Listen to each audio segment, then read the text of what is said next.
4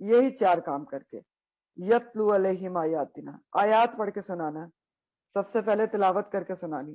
جب بھی قرآن اور سنت کی تعلیم ہوگی تو آیات پڑھ کے تو سنانی ہوتی ہے. تو پہلا کام ہے تلاوت کرنی آیات کی. نبی کریم صلی اللہ علیہ وسلم نے ہمیں کیسے پڑھ کے سنایا تھا، صحابہ کو کیسے پڑھ کے سنایا تھا؟ جیسے ویسے کا ویسا، جیسے اللہ سبحانہ تعالیٰ نے جبرائیل علیہ السلام کے ذریعے ان کو سنوایا تھا. تو ہم نے بھی پوری ایفرٹس اور پوری کوشش کرنی ہے کہ ہم بھی اسی طرح پڑھنے کی کوشش کریں قرآن کو، جیسا کہ قرآن کو اللہ سبحانہ تعالیٰ نے اتارا ہے، پڑھ کے سنوایا تھا. کیونکہ پیچھے اللہ تعالیٰ نے ان لوگوں کی تعریف کی تھی کہ جو کتاب دیے گئے ہیں اور وہ اس کو ایسے پڑھتے ہیں کہ جیسا کہ تلاوت کرنے کا حق ہے. الذین آتیناہم الکتاب یتلونہ حق تلاوتہ، جن کو کتاب دی گئی وہ اس کو ویسے پڑھتے ہیں جیسا کہ حق ہے تلاوت کا. تو حق کا تلاوت ہی کرنا ہے ہم نے، یہ ہمارا کام ہے، تبھی ہم یہ کام آگے بڑھا سکتے ہیں. اور آگے بڑھانے کے علاوہ بھی آپ دیکھیں نا، قرآن روز قیامت پڑھ کے سنانا ہے اللہ سبحانہ تعالیٰ کے سامنے. اللہ کا کلام اللہ کے سامنے پڑھنا، خدا نہ کرے غلط طریقے سے پڑھا جائے، اتنی ندامت کا. عائشہ کائنڈلی ذرا مائکس کا خیال رکھیے، ندامت کا باعث ہوگا. تو بہرحال حق کا تلاوت ہی کرنا بہت ضروری ہے، اور اس کے لیے ہمیں محنت کرنی چاہیے. تجوید سیکھنی چاہیے، تجوید. اور تجوید کا لفظ جو ہے وہ جیت سے ہے، جیدہ یجوید التجوید. جیت کے معنی ہوتے ہیں حروف کو صاف ستھرا کرنا، سنوارنا. لفظی معنی تجوید کا لفظی معنی ہے حروف کو صاف ستھرا کرنا، سنوارنا. اور اصطلاحی معنی تجوید کے کیا ہیں؟ قرآن کی تلاوت اس طرح کرنا کہ الفاظ نہ گھٹے نہ بڑھیں. یہ امپورٹنٹ چیز ہے، اس کو سنیں اور لکھیں کہ تجوید کا اصطلاحی معنی کیا ہے. قرآن کی تلاوت اس طرح کرنا، الفاظ نہ گھٹیں نہ بڑھیں، آرات کی تبدیلی نہ ہو، جہاں رکنا ہے وہاں رکا جائے، مخارج صحیح طور پر ادا کیے جائیں. اور حضرت علی کرم اللہ وجہ کے مطابق تجوید کیا ہے؟ حروف کو دھیان سے ادا کرنا اور اوقاف میں ماہر ہونے کا نام تجوید ہے. یہ حضرت علی کا قول ہے. وہ کہتے ہیں حروف کو دھیان سے پڑھنا اور اوقاف میں ماہر ہونے کا نام تجوید ہے. اوقاف کیا ہوتے ہیں؟ وقف کی مہارت، کہ کہاں پر وقف کرنا ہے کہاں پر نہیں کرنا. تو یہ سب سے پہلا کام، یہ سب سے پہلا کام ہی بہت اہم ہے، یتلو علیہم آیاتنا کا. کیونکہ دیکھیں اگر آیات صحیح پڑھنا ہمیں نہیں آئی تو ہم دوسرے کو قرآن سکھا نہیں سکتے، کیونکہ پہلا امپریشن ہی، پہلا اثر ہی غلط پڑ جائے گا کہ ان کو تو قرآن صحیح طور پہ پڑھنے نہیں آتا تو یہ ہمیں کیا بتائیں. تو اس لیے بھی قرآن کا جو تلفظ ہے سیکھنا، تجوید سیکھنا بہت زیادہ ضروری ہے. تجوید کو جاننا، سیکھنا، قرآن کو اچھی آواز سے پڑھنا، یہ سب ضروری ہے. بخاری مسلم کی حدیث کا مفہوم کے مطابق قرآن کو پڑھنے کا ماہر معزز فرشتوں کے ساتھ ہوگا روز قیامت، معزز فرشتوں کے ساتھ، کرامن بررا کے ساتھ ہوگا. اور دوسرا کام ہے وَيُزَكِّيكُمْ، اہم ترین کام جس کو اللہ تعالیٰ دوسرے ہی نمبر پہ لے آئے ہیں، یزکی، تزکیہ کرنا. اس کام کے لیے سب سے پہلے تو دلوں کی نرمی بہت ضروری ہے، دلوں کو نرم ہونا. کیونکہ میں نے آپ کو تزکیہ کا عمل پچھلی تفسیر میں بتایا تھا گارڈنر کے عمل سے ریلیٹ کر کے، کہ جب گارڈن سے نکالنا ہوتی ہے نا غلط جڑی بوٹیاں تو کیا کرتا ہے مالی؟ پانی دیتا ہے اس کو پہلے کہ زمین نرم ہو جائے، اور پھر آسانی سے جو غلط جڑی بوٹیاں ہیں وہ پک کر لے، ان کو نکال دے وہاں سے. تو بالکل اسی طرح دل کا اور نفس کا تزکیہ کرنے کے لیے دلوں کی نرمی پیدا کرنا اس میں بہت ضروری ہے. وہ کہاں سے پیدا ہوگی؟ وہی الہی سے جڑنے سے پیدا ہوگی، قرآن سے جڑنے سے پیدا ہوگی. کیونکہ وہی الہی بھی بارش کی طرح ہوتی ہے، پانی کی طرح برسے گی جب دل کی زمین پر تو دل نرم پڑے گا. تو سب سے پہلے وہی الہی سے جڑیں گے، دل نرم پڑے گا تو تزکیہ ہوگا، ورنہ سخت زمین سے تو آپ کوئی چیز نہیں نکال سکتے. تو تزکیہ کرنا ہے. اور تزکیہ کی تعریف کیا ہوتی ہے؟ برائیاں نکالنی ہیں، اچھائیاں ان کی جگہ پہ اندر ڈالنی ہیں، اور پھر ان اچھائیوں کی نشو نما کرنی ہے. اور تزکیہ پہلے اپنا کرنا ہے. سب سے پہلے دوسروں کا تزکیہ نہیں کرنا ہوتا، سب سے پہلے تو تزکیہ اپنا کرنا ہوتا ہے، اور پھر آس پاس والوں کا کرنا ہوتا ہے. حضرت علی رضی اللہ تعالیٰ عنہ کا قول ہے کہ جو برائی کا نقصان نہیں جانتا وہ اس کے واقع ہونے سے نہیں بچ سکتا، اور جو بھلائی کا فائدہ نہیں جانتا وہ اس کے کرنے پر قادر نہیں ہے۔ تو کیا کہہ رہے ہیں کہ دیکھیں جب تک برائی، آپ کو برائی کا پتہ ہی نہیں ہے کہ یہ برائی ہے اور اس کا کیا نقصان نہیں ہے، تو آپ اس کے واقع ہونے سے نہیں بچ سکتے، اس لیے برائیاں اندر سے نکالنا ضروری ہے۔ اور دوسرے اسٹیپ میں انہوں نے فرمایا کہ جس کو بھلائی کا فائدہ نہیں معلوم تو وہ اس کے کرنے پہ قادر نہیں ہے۔ تو جب ہمیں اچھائی کا پتہ ہی نہ ہو، اچھائیاں اندر ہی نہ ڈالیں، تو پھر کیسے نشو نما اور کیسے اچھائیاں کی جائیں گی؟ اور یہ جو تزکیے کا عمل ہے یہ صرف کتاب سے ہرگز بھی نہیں ہو سکتا کہ کتاب آپ پڑھ کے سمجھیں کہ آپ کا تزکیہ ہو جائے گا، نہیں ہو سکتا۔ اس کے لیے استاد کا ہونا لازم و ملزوم ہے، بہت ضروری ہے۔ اور ہر قرآن اور کے جو استاد ہوتا ہے اس کا یہ فرض منصبی ہے کہ وہ اپنے اسٹوڈنٹس کا تزکیہ کرے، اور جس نے اپنا تزکیہ کر لیا وہی کامیاب ہے۔ سورہ العلیٰ کے مطابق قد افلح من تزکا، تحقیق کامیاب ہو گیا جس نے تزکیہ کر لیا۔ تیسرا کام ہے وَيُعَلِّمُكُمُ الْكِتَابَ، یعلم، علم یعلم، تعلیم۔ ایسے الفاظ کے اندر کیا معنی پائے جاتے ہیں؟ محنت اور اہتمام پایا جاتا ہے، تدریج پائی جاتی ہے یعلم میں۔ تو نبی کریم صلی اللہ علیہ وسلم نے کتاب کی تعلیم بہت ایسے ہی دی ہے، محنت سے، اہتمام سے، ہر طرح سے کتاب کی تعلیم دے کے گئے آپ۔ لفظی طور پر بھی سکھایا، تلاوت بھی سکھائی، معنوی طور پر بھی سکھایا، تفسیر بھی سکھائی، عملی طور پر بھی سکھا دیا، کتاب کے ایک ایک حکم پر عمل کر کے دکھا دیا۔ تو سوچے یعلم کا لفظ یہاں پر بہت پریسائز ہے کہ بہت ہی اہتمام اور محنت سے آپ نے کتاب کی تعلیم دی۔ تو کتاب کی تعلیم ہم نے بھی اسی طریقے سے حاصل کرنی ہے، علامہ یعلم تعلیم کے طریقے سے، محنت سے، اہتمام سے۔ پہلے خود اچھے طریقے سے حاصل کرنی ہے، اور کتاب کی تعلیم اچھے طریقے سے حاصل کرنے کے لیے اگین پھر 4 چیزیں ضروری ہیں۔ وہ کیا ہیں؟ استاد، شاگرد، ماحول اور کتاب۔ ماحول کا ہونا بھی بہت ضروری ہے، ماحول کاؤنٹ کرتا ہے۔ اگر آپ ایسی محفل میں، ایسی مجلس میں موجود ہو نا، میں آپ کو بار بار جو کہتی ہوں نا لائف کلاس اٹینڈ کریں، ماحول ہوتا ہے جس میں آپ کے ایمان کا لیول اوپر ہوتا ہے۔ اگر آپ کہیں اور پر بیٹھے ہیں، آپ کے پاس آس پاس لوگ بیٹھے ہیں، اسی میں آپ قرآن کی تعلیم حاصل کریں، اس طرح کی اٹینشن اور اس طرح کا آپ کے اوپر اثر کبھی بھی نہیں ہو سکتا جس طرح آپ جب خود قرآن کی مجلس میں موجود ہوتے ہیں۔ تو استاد، شاگرد اور کتاب کے ساتھ ساتھ ماحول بھی کاؤنٹ کرتا ہے۔ اور کتاب کی تعلیم خود اچھی طرح سے حاصل کرنے کے بعد کتاب کی تعلیم کو پھیلانا اور سکھانا اپنا مشن بنا لینا۔ کیوں؟ کیونکہ امت وسط کا یہی تو مشن ہے۔ امت وسط اسی لیے تو بنایا گیا ہے، اٹھایا ہی اس لیے گیا، کنتم خیر امت اخرجت للناس، لوگوں کے لیے اٹھایا گیا، اپنے لیے تھوڑی اٹھایا گیا، ہمیں لوگوں کے لیے کام کرنا ہے۔ زندگی کا مقصد ہی ہے۔ بخاری کی حدیث ہے نا، خیرکم من تعلم القرآن وعلمہ، تم میں سے بہترین وہ ہیں، بیسٹ ترین کون؟ جو قرآن سیکھیں اور سکھائیں، سیکھیں اور سکھائیں۔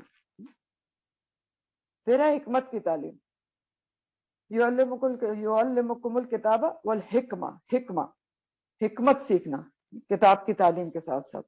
اور حکمت کی ڈیفینیشن آپ پڑھ چکے ہیں پیچھے کہ اس کے لفظی معنی ہوتے ہیں سمجھ بوجھ اور دانائی، اور حکمت کیا ہوتی ہے؟ صحیح وقت پر صحیح طریقے سے صحیح بات کرنا۔ تو حکمت سیکھنا بھی بہت ضروری ہے۔ قرآن کی تعلیم کے لیے، قرآن کی تعلیم لینے کے لیے، دینے کے لیے حکمت بہت ضروری ہے کہ انسان کو وہ سمجھ بوجھ اور دانائی آنی چاہیے جس کے ساتھ وہ صحیح وقت پر صحیح طریقے سے صحیح بات کر سکے۔ یہ چیزیں کاؤنٹ کرتی ہیں، یہ نہیں کہ کوئی ٹائم اور ہے، لوگ سننے کے موڈ ہی میں نہیں ہیں اور آپ بات سنانا شروع کر دیں نا، تو اس وقت تو کوئی بھی نہیں سنے گا آپ کی بات۔ تو صحیح وقت، صحیح طریقہ، دلائل سے، اور صحیح بات قولاً بلیغا کرنے کی صلاحیت ہونی چاہیے، یہ حکمت ہوتی ہے۔ قولاً بلیغا کس کو کہتے ہیں؟ دل میں اترنے والی بات۔ تو یہ حکمت کا طریقہ بھی بہت ہی ضروری ہے قرآن کو بتانے اور سیکھنے اور سکھانے کے لیے۔ تو اس آیت میں یہی سمجھایا گیا ہمیں کہ جس طرح کعبہ عبادت کے لیے مرکزی مقام ہے، اسی طرح رسول صلی اللہ علیہ وسلم کا تمہاری زندگی میں مرکزی مقام ہے۔ ان کی بےعزت تم پر احسان بڑا انعام ہے، اور انہوں نے یہ 4 کام کیے. اب ان کے اس مشن کو تم نے انہی نکات پر آگے لے کر چلنا ہے، کیونکہ وَكَذَلِكَ جَعَلْنَاكُمْ أُمَّةً وَسَطًا لِتَكُونُوا شُهَدَاءَ عَلَى النَّاسِ. تو تم نے تو یہ کام لازمی طور پر کرنا ہے کسی نہ کسی لیول پر. اور وَيُعَلِّمُكُمْ مَا لَمْ تَكُونُوا تَعْلَمُونَ، اور تم کو وہ کچھ سکھایا جو تم نہیں جانتے تھے. تو دیکھ لیں ایسا کچھ سکھایا پہلے وہ جو قوم ان کے سامنے تھی کہ عرب کی ایک اجڑ گوار قوم صحابہ کرام اجمعین بن گئی، رضی اللہ عنہم بن گئی، اور ہمارے لیے ایک ہمیشہ کے لیے نمونہ بن گئی. اور ایک حدیث کے مفہوم میں آتا ہے، حضرت ابو ذر کہتے ہیں کہ نبی کریم صلی اللہ علیہ وسلم کی وفات اس حال میں ہوئی کہ انہوں نے ہمیں آسمان پر پھڑ پھڑاتے پرندوں کے بارے میں بھی سکھایا. یعنی ان کے کہنے کا مقصد یہ تھا کہ نبی کریم صلی اللہ علیہ وسلم نے زندگی کا کوئی پہلو نہیں چھوڑا کہ جس پر سکھایا نہ گیا ہو کہ اس کے اوپر کس طرح سے کیا کرنا ہے. اور اگر ہم سوچیں تو سب سے بڑھ کر نبی کریم صلی اللہ علیہ وسلم نے تدبر اور تذکر سکھایا. تدبر اور تذکر، عقل کا استعمال سکھایا. اسی لیے آپ دیکھیں کہ دنیا میں ترقی اسلام کے ذریعے ہی آئی ہے. تو اتنی ساری نعمتیں اللہ تعالیٰ نے امت مسلمہ کو دی ہیں. وَلِأُتِمَّ نِعْمَتِي، سب سے بڑھ کے نعمت کما ارسلنا فیکم رسول منکم. تو اب اتنی ساری نعمتیں پا کر کرنا کیا چاہیے؟ یہ اللہ تعالیٰ آگے بتا رہے ہیں کہ تم کو میں نے اتنی نعمتیں دے دی، تو اب تم کیا کرو؟ فَاذْكُرُونِي، بس مجھے یاد کرو، میرا ذکر کرو میرا. اتنی نعمتیں پا کر تمہیں لازمی طور پر یہ چاہیے. فَاذْكُرُو جو ہے اس کرو امر جمع کا صیغہ ہے کہ لازم طور پر تمہیں یہ کرنا چاہیے کہ فَاذْكُرُونِی، میرا ذکر کرو، مجھے یاد رکھو. اور ذکر کے معنی کیا ہوتے ہیں؟ 3-4 معنی ذکر میں آتے ہیں. یاد دہانی، ریمائنڈر، نصیحت، اور ذکر کرنا. ذکر اذکار بھی آتا ہے، اور ذکر میں پھر سارا بہت کچھ آتا ہے، ابھی آگے آپ کو بتاؤں گے. تو اللہ سبحانہ تعالیٰ فرما رہے ہیں کہ اتنی ساری نعمتیں پا کر اب تمہیں کیا کرنا چاہیے؟ فَاذْكُرُونِی، لازم طور پر مجھے یاد رکھو. اور اگر تم مجھے یاد رکھو گے تو کیا ہوگا؟ اذکرکم، میں تمہیں یاد رکھ لوں گا. اور جس کو اللہ تعالیٰ یاد رکھے اس کو اور کیا چاہیے؟ سوچیں، جس کو اللہ یاد رکھے اس کی تو زندگی بن گئی، دنیا کی بھی اور آخرت کی بھی. تو اس سلسلے کو آپ مزید اس بات کو سمجھ سکتے ہیں کہ فَاذْكُرُونِی اذکرکم کو کہ بخاری کی حدیث کا مفہوم ہے حدیث قدسی ہے، اللہ تعالیٰ کی طرف نسبت ہے کہ اللہ سبحانہ تعالیٰ فرماتے ہیں میں بندے کے گمان کے مطابق اس سے سلوک کرتا ہوں. جب وہ میرا ذکر کرتا ہے تو میں اس کے ساتھ ہوتا ہوں. اگر اپنے دل میں مجھے یاد کرتا ہے تو میں بھی اس کو اپنے دل میں یاد کرتا ہوں. اگر وہ مجھے کسی مجمع میں یاد کرتا ہے تو میں اس سے بہتر جماعت میں اس کو یاد کرتا ہوں. بہتر جماعت کون سی ہوتی ہے؟ اللہ سبحانہ تعالیٰ کے پاس جو وہ ہے فرشتوں کی مجالس میں یاد کرتے ہیں اللہ تعالیٰ سبحانہ تعالیٰ. اور اگر بندہ ایک بالش میری طرف بڑھتا ہے تو میں ایک ہاتھ اس کے نزدیک ہو جاتا ہوں، اور اگر وہ ایک ہاتھ میرے قریب آتا ہے تو میں 2 ہاتھ اس کے قریب ہو جاتا ہوں، اور اگر وہ چل کر میرے پاس آتا ہے تو میں دوڑ کر اس کی طرف جاتا ہوں. تو فَاذْكُرُونِی اذکرکم، ذرا تم مجھے یاد کر کے تو دیکھو، میں تمہارا ذکر کروں گا. تم چل کر آؤ گے، میں دوڑ کر آؤں گا. اور اللہ کے ذکر میں کیا کیا چیزیں آتی ہیں؟ اللہ کے ذکر میں نماز، تلاوت قرآن، ذکر اذکار، تسبیحات، قرآن و سنت کی درس و تدریس، سب کچھ آتا ہے. یہ سب کچھ اللہ کا ذکر ہے. اور اس کے علاوہ پھر انسان جو بھی کام اللہ کی رضا کے لیے کرے، اللہ کے طریقے سے کرتا ہے، وہ اللہ کا ذکر ہی شمار ہوتا ہے نا. کیونکہ اگر آپ اللہ کے طریقے سے کوئی کام کریں تو اس کا کیا مطلب ہے؟ کہ اللہ آپ کو یاد ہے، اللہ آپ کی یاد میں ہے، ذکر میں ہے آپ کے. تو ان سب کے علاوہ جو خاص ریچولز اور عبادات ہیں، اگر جو بھی کام اللہ کے طریقے سے انسان کرتا ہے تو اللہ کے ذکر میں شمار ہوتا ہے. لیکن خاص طور پر ذکر اذکار کے حوالے سے تھوڑا سا ہم دیکھ لیتے ہیں کہ ذکر اذکار کیا ہوتے ہیں. کہ اللہ تعالیٰ نے کہا کہ فَاذْكُرُونِی، میرا ذکر کرو. تو بہت سارے ذکر اذکار ہیں جن کی بہت زیادہ فضائل احادیث میں آئے ہیں. جیسے لا الہ الا اللہ افضل الذکر ہے، حدیث مفہوم کے مطابق افضل الذکر ہے لا الہ الا اللہ. لا الہ الا اللہ افضل الذکر کیوں کہا گیا ہے؟ کیونکہ زبان سے کہہ کر کے اللہ کے سوا کوئی معبود نہیں ہے، اگر انسان اس کو دل میں راسخ کر لے نا، دل میں گاڑ لے کہ اللہ کے سوا کوئی معبود نہیں، تو بس پھر کیا ہے، سمجھ لیں اس نے جنت کا راستہ پا لیا، یا اللہ کے معبود بنا لیا۔ میں نے آپ کو بتایا تھا نا الفاظ معنی میں کہ الہ کے معنی معبود ہوتے ہیں اور معبود کا معنی کیا ہوتا ہے۔ تو بس جس نے لا الہ الا اللہ، اللہ کے سوا کوئی الہ نہیں، یہ بات زندگی دل میں جما لی، وہ کامیاب ہے۔ پھر اسی طرح دوسری حدیث کا مفہوم مسلم کی ہے کہ ابو مالک اشعری سے روایت ہے، رسول اللہ صلی اللہ علیہ وسلم نے فرمایا طہارت ایمان کا حصہ ہے، الحمدللہ میزان کو بھر دیتا ہے، اور سبحان اللہ اور الحمدللہ یہ دونوں جو کلمے ہیں آسمانوں اور زمین کے درمیان ساری فضا کو بھر دیتے ہیں۔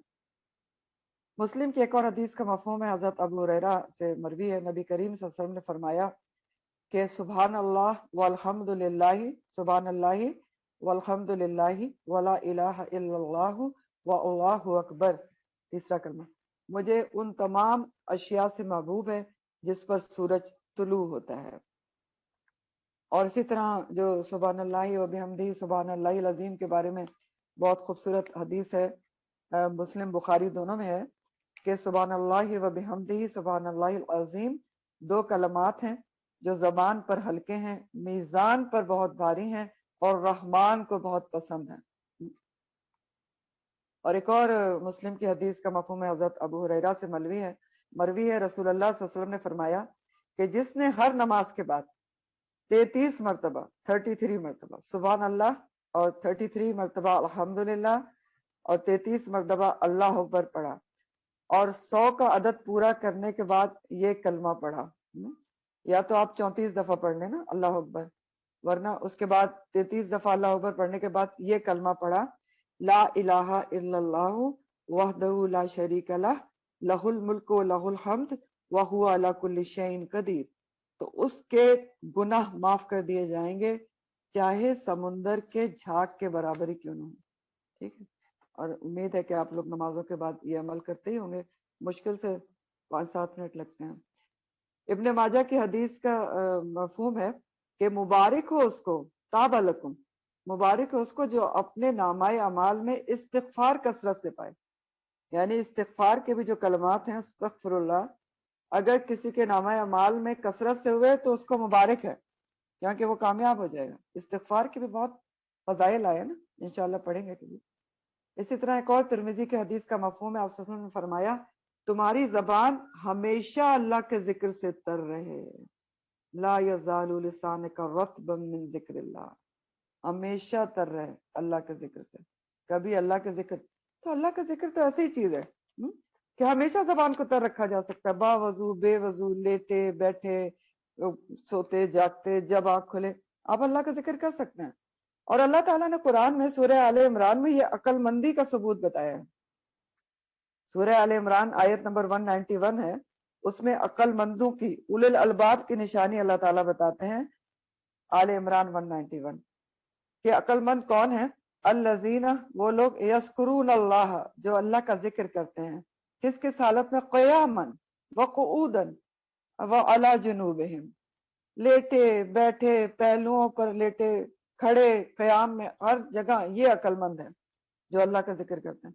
تو واقعی عقل مندی ہے نا، زبان سے اللہ کا ذکر کرنے میں کیا کبات، انسان کسی وقت بھی کر سکتا ہے، ہر حال میں کر سکتا ہے، وضو کی بھی شرط نہیں ہوتی اس میں، تو کریں اللہ کا ذکر۔ تو اور اللہ کے ذکر پہ ایک اور بہت ساری آیت ہے، سورہ جمعہ آیت نمبر 10 میں بھی آتا ہے، وَاذْكُرُوا اللَّهَ كَثِيرًا لَعَلَّكُمْ تُفْلِحُونَ، اللہ کا ذکر کثرت سے کیا کرو تاکہ تم فلاح پا جاؤ، فلاح، اخروی فلاح۔ تو فَاذْكُرُونِي أَذْكُرْكُمْ، تم میرا ذکر کرو میں تمہارا ذکر کروں گا، لین کا دین ہے، اللہ کا ذکر کرو اللہ تمہیں یاد رکھیں گے، اللہ تعالیٰ یاد رکھیں تو آپ کو اور کیا چاہیے، مجھے کیا چاہیے۔ تو کیا ہے ہمارے لیے سبق، بہت ہی امپورٹنٹ سبق ہے کہ اللہ کے ذکر کے تمام طریقے اپنانے ہیں۔ جو کچھ میں نے آپ کو بتایا اللہ کے ذکر میں شامل ہے، تو نماز ایسی ہونا چاہیے جو اللہ سے ملاقات ہو، قرآن پر تدبر ایسا ہی ہونا چاہیے کہ واقعی انسان قرآن کا دوست، اللہ کا دوست بن جائے، قرآن پڑھ کے ولی اللہ بن جائے، اور زبان پہ جیسے نبی کریم صلی اللہ علیہ وسلم نے ہدایت کی کہ ہر وقت اس کے ذکر سے تر ہو۔ ایک اور حدیث کا مفہوم ہے مسلم کی کہ آپ صلی اللہ علیہ وسلم نے فرمایا اس شخص کی مثال جو اللہ کو یاد کرتا ہے اور جو اللہ کو نہیں یاد کرتا، زندہ اور مردہ کسی ہے۔ تو کیا اس سے پتہ چلا یعنی اللہ کا ذکر روح کی غذا ہے، ورنہ روح کیا ہوتی ہے؟ بیمار ہوتی ہے، اور بیمار ہوتے ہوتے پھر کیا ہوتی ہے؟ مردہ ہی ہو جاتی ہے، دل مردہ ہو جاتا ہے۔ تو دل اور روح کو زندہ کرنے کے لیے بھی اللہ کا ذکر ضروری ہے۔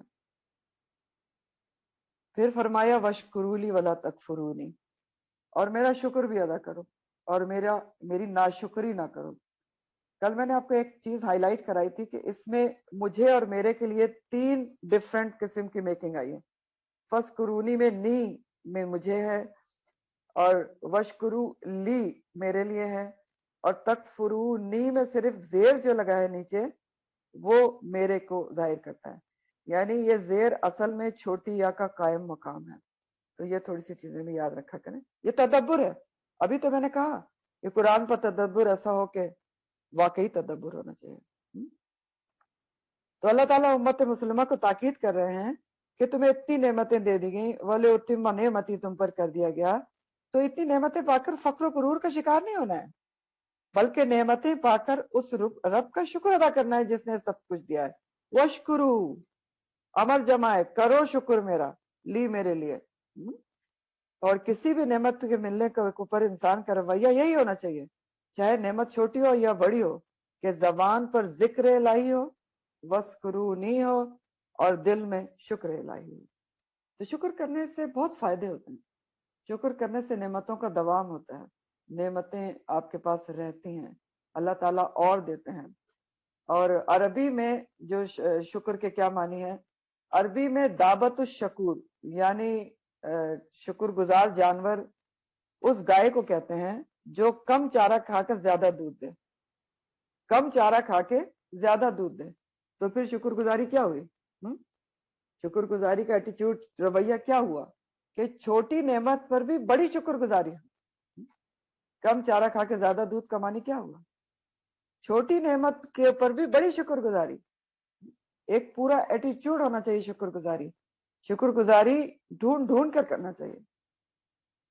اور ویسے تو ڈھونڈنے کی ضرورت نہیں ہوتی، اللہ کی اتنی نعمتیں ہیں کہ آپ کے سامنے ہی ہوتی ہیں، اگر گننا شروع کریں تو گن ہی نہیں سکتے، گن ہی نہیں سکتے نا۔ قرآن میں 2 جگہ آتا ہے وَإِن تَعُدُّوا نِعْمَتَ اللَّهِ لَا تُحْصُوهَا، اگر تم گننا چاہو اللہ کی نعمتیں تو گن ہی نہیں سکتے۔ اور جو اللہ کا شکر ہے اس کو ادا کرنے کی 3 صورتیں ہوتی ہیں، دل سے، زبان سے اور اعضاء سے۔ دل، زبان اور اعضاء سے شکر گزاری ہوتی ہے۔ دل سے کیسے ہوتی ہے؟ سب سے پہلے نعمتوں کا اعتراف، ایکنالجمنٹ دل میں کہ ہاں یہ نعمت مجھے ملی ہے، اور پھر ہر نعمت کو اللہ کی رضا کے کاموں میں لگانے کی نیت اور ارادہ، یہ دل کی شکر گزاری ہے کہ یہ نعمت مجھے مل گئی، اب میں اس کو کہاں لگاؤں گی؟ اس میں سے اللہ کا شکر گزاری کا حصہ ضرور نکالوں گی۔ کیونکہ دیکھیں ہر چیز کی جو بھی نعمت آپ کو ملی ہے نا، اس کی شکر گزاری کرنی ہوتی ہے۔ گھر آپ کو ملا ہے، اس کی شکر گزاری آپ نے کرنی ہے۔ کوئی نہ کام، اس میں کوئی کام ایسے ہونا چاہیے، بلکہ زیادہ تر کام ایسے ہونا چاہیے جو اللہ کی رضا کے مطابق ہوں۔ گھر والوں کو اللہ کے حکم پر چلنا چاہیے، یہ ساری چیزیں گھر کی شکر گزاری ہے۔ پھر اسی طرح گاڑی کی شکر گزاری بھی ہو سکتی ہے کہ اس سے کچھ نہ کچھ اللہ کے رضا کے کام ہو، اور پھر ہر لحاظ سے سوچ لیں۔ تو دل میں پہلے اعتراف نعمت، اور پھر نیت اور ارادہ کہ میں اللہ کے کاموں میں ضرور لگاؤں گی۔ اور زبان سے کیا ہے؟ الحمدللہ، اللہ کی تعریف، ذکر اور شکر۔ اور حدیث کا مفہوم ابن ماجہ کے اللہ کی نعمت کا بیان کرنا شکر ہے، اور اس کا ترک کرنا کفر ہے۔ بیان بھی کرنا چاہیے، بیان کرنا چاہیے، منہ کھول کے کہنا چاہیے کہ اللہ تعالیٰ نے مجھے یہ نعمت دی ہے، یہ نعمت مجھے ملی ہے، لوگوں کے سامنے کہیں یہ اللہ کی نعمت ہے۔ جیسا کہ اللہ تعالیٰ نے سورہ دوحہ میں فرمایا، سورہ دوحہ میں آیت نمبر 11 میں اللہ تعالیٰ نے فرمایا نا، فَأَمَّا بِنِعْمَةِ رَبِّكَ فَحَدِّثْ، بس اللہ کی نعمت کا، اپنے رب کی نعمت کا تم فحدث، اظہار کرو، ذکر کرو۔ تو زبان سے اللہ کی نعمتوں کا ذکر بھی کرنا چاہیے۔ اور اعضاء سے کیا کرنا چاہیے؟ اللہ کی عبادت اور اطاعت کے کام کرنا شکر ہے، گناہوں سے بچنا شکر ہے، اپنی صلاحیتوں کو اس کی راہ میں لگانا شکر ہے۔ اور ولا تکفرونی، اور میری ناشکری نہ کرو، یعنی کفران نعمت نہ کرو سوری، کفران نعمت نہ کرو۔ تو کفران نعمت کیا ہوتا ہے؟ کفران نعمت کیا ہوتا ہے؟ نعمت کا احساس ہی نہ ہونا، سب سے پہلے تو احساس ہی نہیں ہے کہ یہ نعمتیں ہیں، یہ نعمتیں ہیں، فار گرانٹیڈ لینا۔ اور یہ ایک بہت عام سی بات ہے، 1000 کروڑ نعمتیں ہمارے آس پاس موجود ہوتی ہیں، ہم فار گرانٹیڈ لیتے ہیں، احساس نہیں ہوتا۔ کچھ نہیں تو صرف اپنے جسم پہ ہم غور کر لیں، اگر اللہ تعالیٰ نے ہمیں ہر عضو سلامت دیا ہے، اس سے بڑی نعمت کیا ہو سکتی ہے؟ کبھی ان لوگوں کی طرف غور سے دیکھا کریں جن کے بیچاروں کی دونوں ٹانگیں نہیں ہوتے، سوچا کریں ان کے بارے میں، کبھی ہاتھ نہیں ہوتے۔ تو یہ سب سے پہلے نعمت کا احساس کہ میرے پاس یہ نعمت ہے، پھر اعتراف، پھر جس مقصد کے لیے نعمت دی گئی ہے اس مقصد کے لیے اس کا استعمال نہ کرنا جو ہوتا ہے نا، وہ کفران نعمت ہوتا ہے۔ سب سے پہلے نعمت کا احساس نہ ہونا، اعتراف نعمت نہ ہونا، پھر جس مقصد کے لیے نعمتیں دی گئی ہیں اس کو ان کاموں میں استعمال نہ کرنا، بلکہ الٹا اللہ کی معصیت اور گناہ کے کاموں میں ان نعمتوں کا استعمال کیا جائے۔ ہاں، یہ تو آپ خود سوچیں کہ کون سی نعمتیں ہمیں ملی ہیں اور اس کا استعمال ہم کس صورت سے کر رہے ہیں۔ ایک مثال میں آپ کو بتاتی ہوں، مثلا آنکھ، کان اور دل، اس کا ذکر بہت قرآن میں آتا ہے نا۔ یہ سب اللہ نے کیوں دیے ہمیں؟ عقل اور شعور کے ساتھ، کیونکہ آنکھ، کان، دل تو اور مخلوقات کے پاس بھی ہیں، لیکن ہمیں عقل اور شعور کے ساتھ دیے، تو کیوں دیے؟ کہ اللہ کی پہچان لی جائے، اللہ کی معرفت حاصل کرنے کے لیے دیے۔ تو اگر ہم ان سے یہی کام نہ لیں، اللہ کو پہچاننے کا کام لے ہی نہیں، کہ اللہ کی تخلیقات پہ غور کریں، کائنات پہ غور کریں، اللہ کو پہچانیں، قرآن پڑھیں، اللہ کو پہچانیں، الٹا ہم ان سے کیا کام کریں؟ آنکھ، کان اور دل سے اللہ کی نافرمانی کے کاموں میں استعمال کریں، تو یہ ناشکری نہیں ہوگی؟ بہت بڑی ناشکری ہے۔ اور شکر گزاری کیا ہے؟ کہ ان کا استعمال اللہ کو پہچاننے میں لگا جائے۔ سورہ ابراہیم آیت نمبر 7 میں شکر گزاری پر اللہ تعالیٰ نے مزید احسان، ابراہیم آیت نمبر 7، مزید احسان کی نوید سنائی ہے اور ناشکری پر وعید دی گئی ہے۔ سورہ ابراہیم آیت نمبر 7 ہے، لَإِن شَكَرْتُمْ لَأَزِيدَنَّكُمْ، اگر تم شکر کرو گے تو میں البتہ تمہیں زیادہ دوں گا، وَلَإِن كَفَرْتُمْ، اور اگر تم نے ناشکری کی تو یاد رکھو ان عذابی لشدید، میرا عذاب بھی بہت شدید ہے۔ تو اب یہ نعمتوں کے حساب سے ہم بات کر رہے ہیں، تو ذرا سوچیں اس وقت آپ کے ہاتھ میں کیا ہے؟ یہ جو ہمارے ہاتھ میں، آپ کے ہاتھ میں اس وقت موجود ہے نا، یہ دنیا کی سب سے بڑی نعمت ہے، نعمت قرآن، سب نعمتوں سے اول اور آگے ہے، سب سے بڑھ کر ہے، کہ اس کو قرآن نے خود، قرآن میں کیا کہا گیا کہ ہوا خیر مما یجمعون، یہ ہر اس چیز سے بہتر ہے جو لوگ جمع کرتے ہیں۔ تو سوچ کے دیکھیں، قرآن سے بڑھ کر کوئی نعمت ہے دنیا میں؟ تو اب اگر ہم اس بات کو سمجھ لیں کہ یہ دنیا کی سب سے بڑی نعمت ہے جو آج ہمارے ہاتھ میں ہے، اگر اللہ تعالیٰ نے ہم کو اس نعمت سے جوڑ دیا ہے تو اس سے بڑا اللہ تعالیٰ کا کوئی احسان ہو ہی نہیں سکتا۔ اب ہمیں کیا کرنا چاہیے کہ اس نعمت کی شکر گزاری کیسے ہوگی؟ کہ اس کو ٹاپ پرائرٹی پہ رکھیں، ٹاپ پرائرٹی پہ ہونا چاہیے یہ نعمت، قرآن کی نعمت، کہ اس کو سمجھیں اچھے طریقے سے۔ اور جب ہم نے یہ دل میں جما لیا نا کہ یہ نعمت بہت بڑی ہے جو مجھے مل گئی ہے، تو پھر اس کا پڑھنا، سیکھنا، اس کے لیے ٹائم نکالنا، کوئی بھی چیز مشکل نہیں لگے گی، کوئی رکاوٹ بھی کہیں سے ہمارا راستہ نہیں روک سکے گی۔ لیکن بات صرف ایکنالجمنٹ کی ہے کہ یہ بہت بڑی نعمت ہے جس سے اللہ تعالیٰ نے مجھے جوڑ دیا ہے۔ تو یہاں اللہ تعالیٰ نے یہی بتایا ہے کہ مومن کا رویہ نعمت ملنے پر کیا ہونا چاہیے؟ ذکر کا اور شکر کا ہونا چاہیے، کہ اور اللہ کا ذکر کریں اور اللہ کی شکر گزاری کریں۔ اور پھر اگر کوئی نعمت چلی جائے، کم ہو جائے یا آزمائش ہو جائے، پھر کیا کرنا چاہیے؟ تو یہ اللہ تعالیٰ آگے بتا رہے ہیں۔ پھر کیا کرو؟ یا ایھا الذین آمنو، اے لوگو جو ایمان لائے ہو، پھر یہ کرو کہ استعینوا، مدد طلب کرو، بالصبر والصلاۃ، صبر کے ذریعے اور نماز کے ذریعے۔ یا ایھا الذین آمنو، خطاب کرو امت مسلمہ کی طرف ہے۔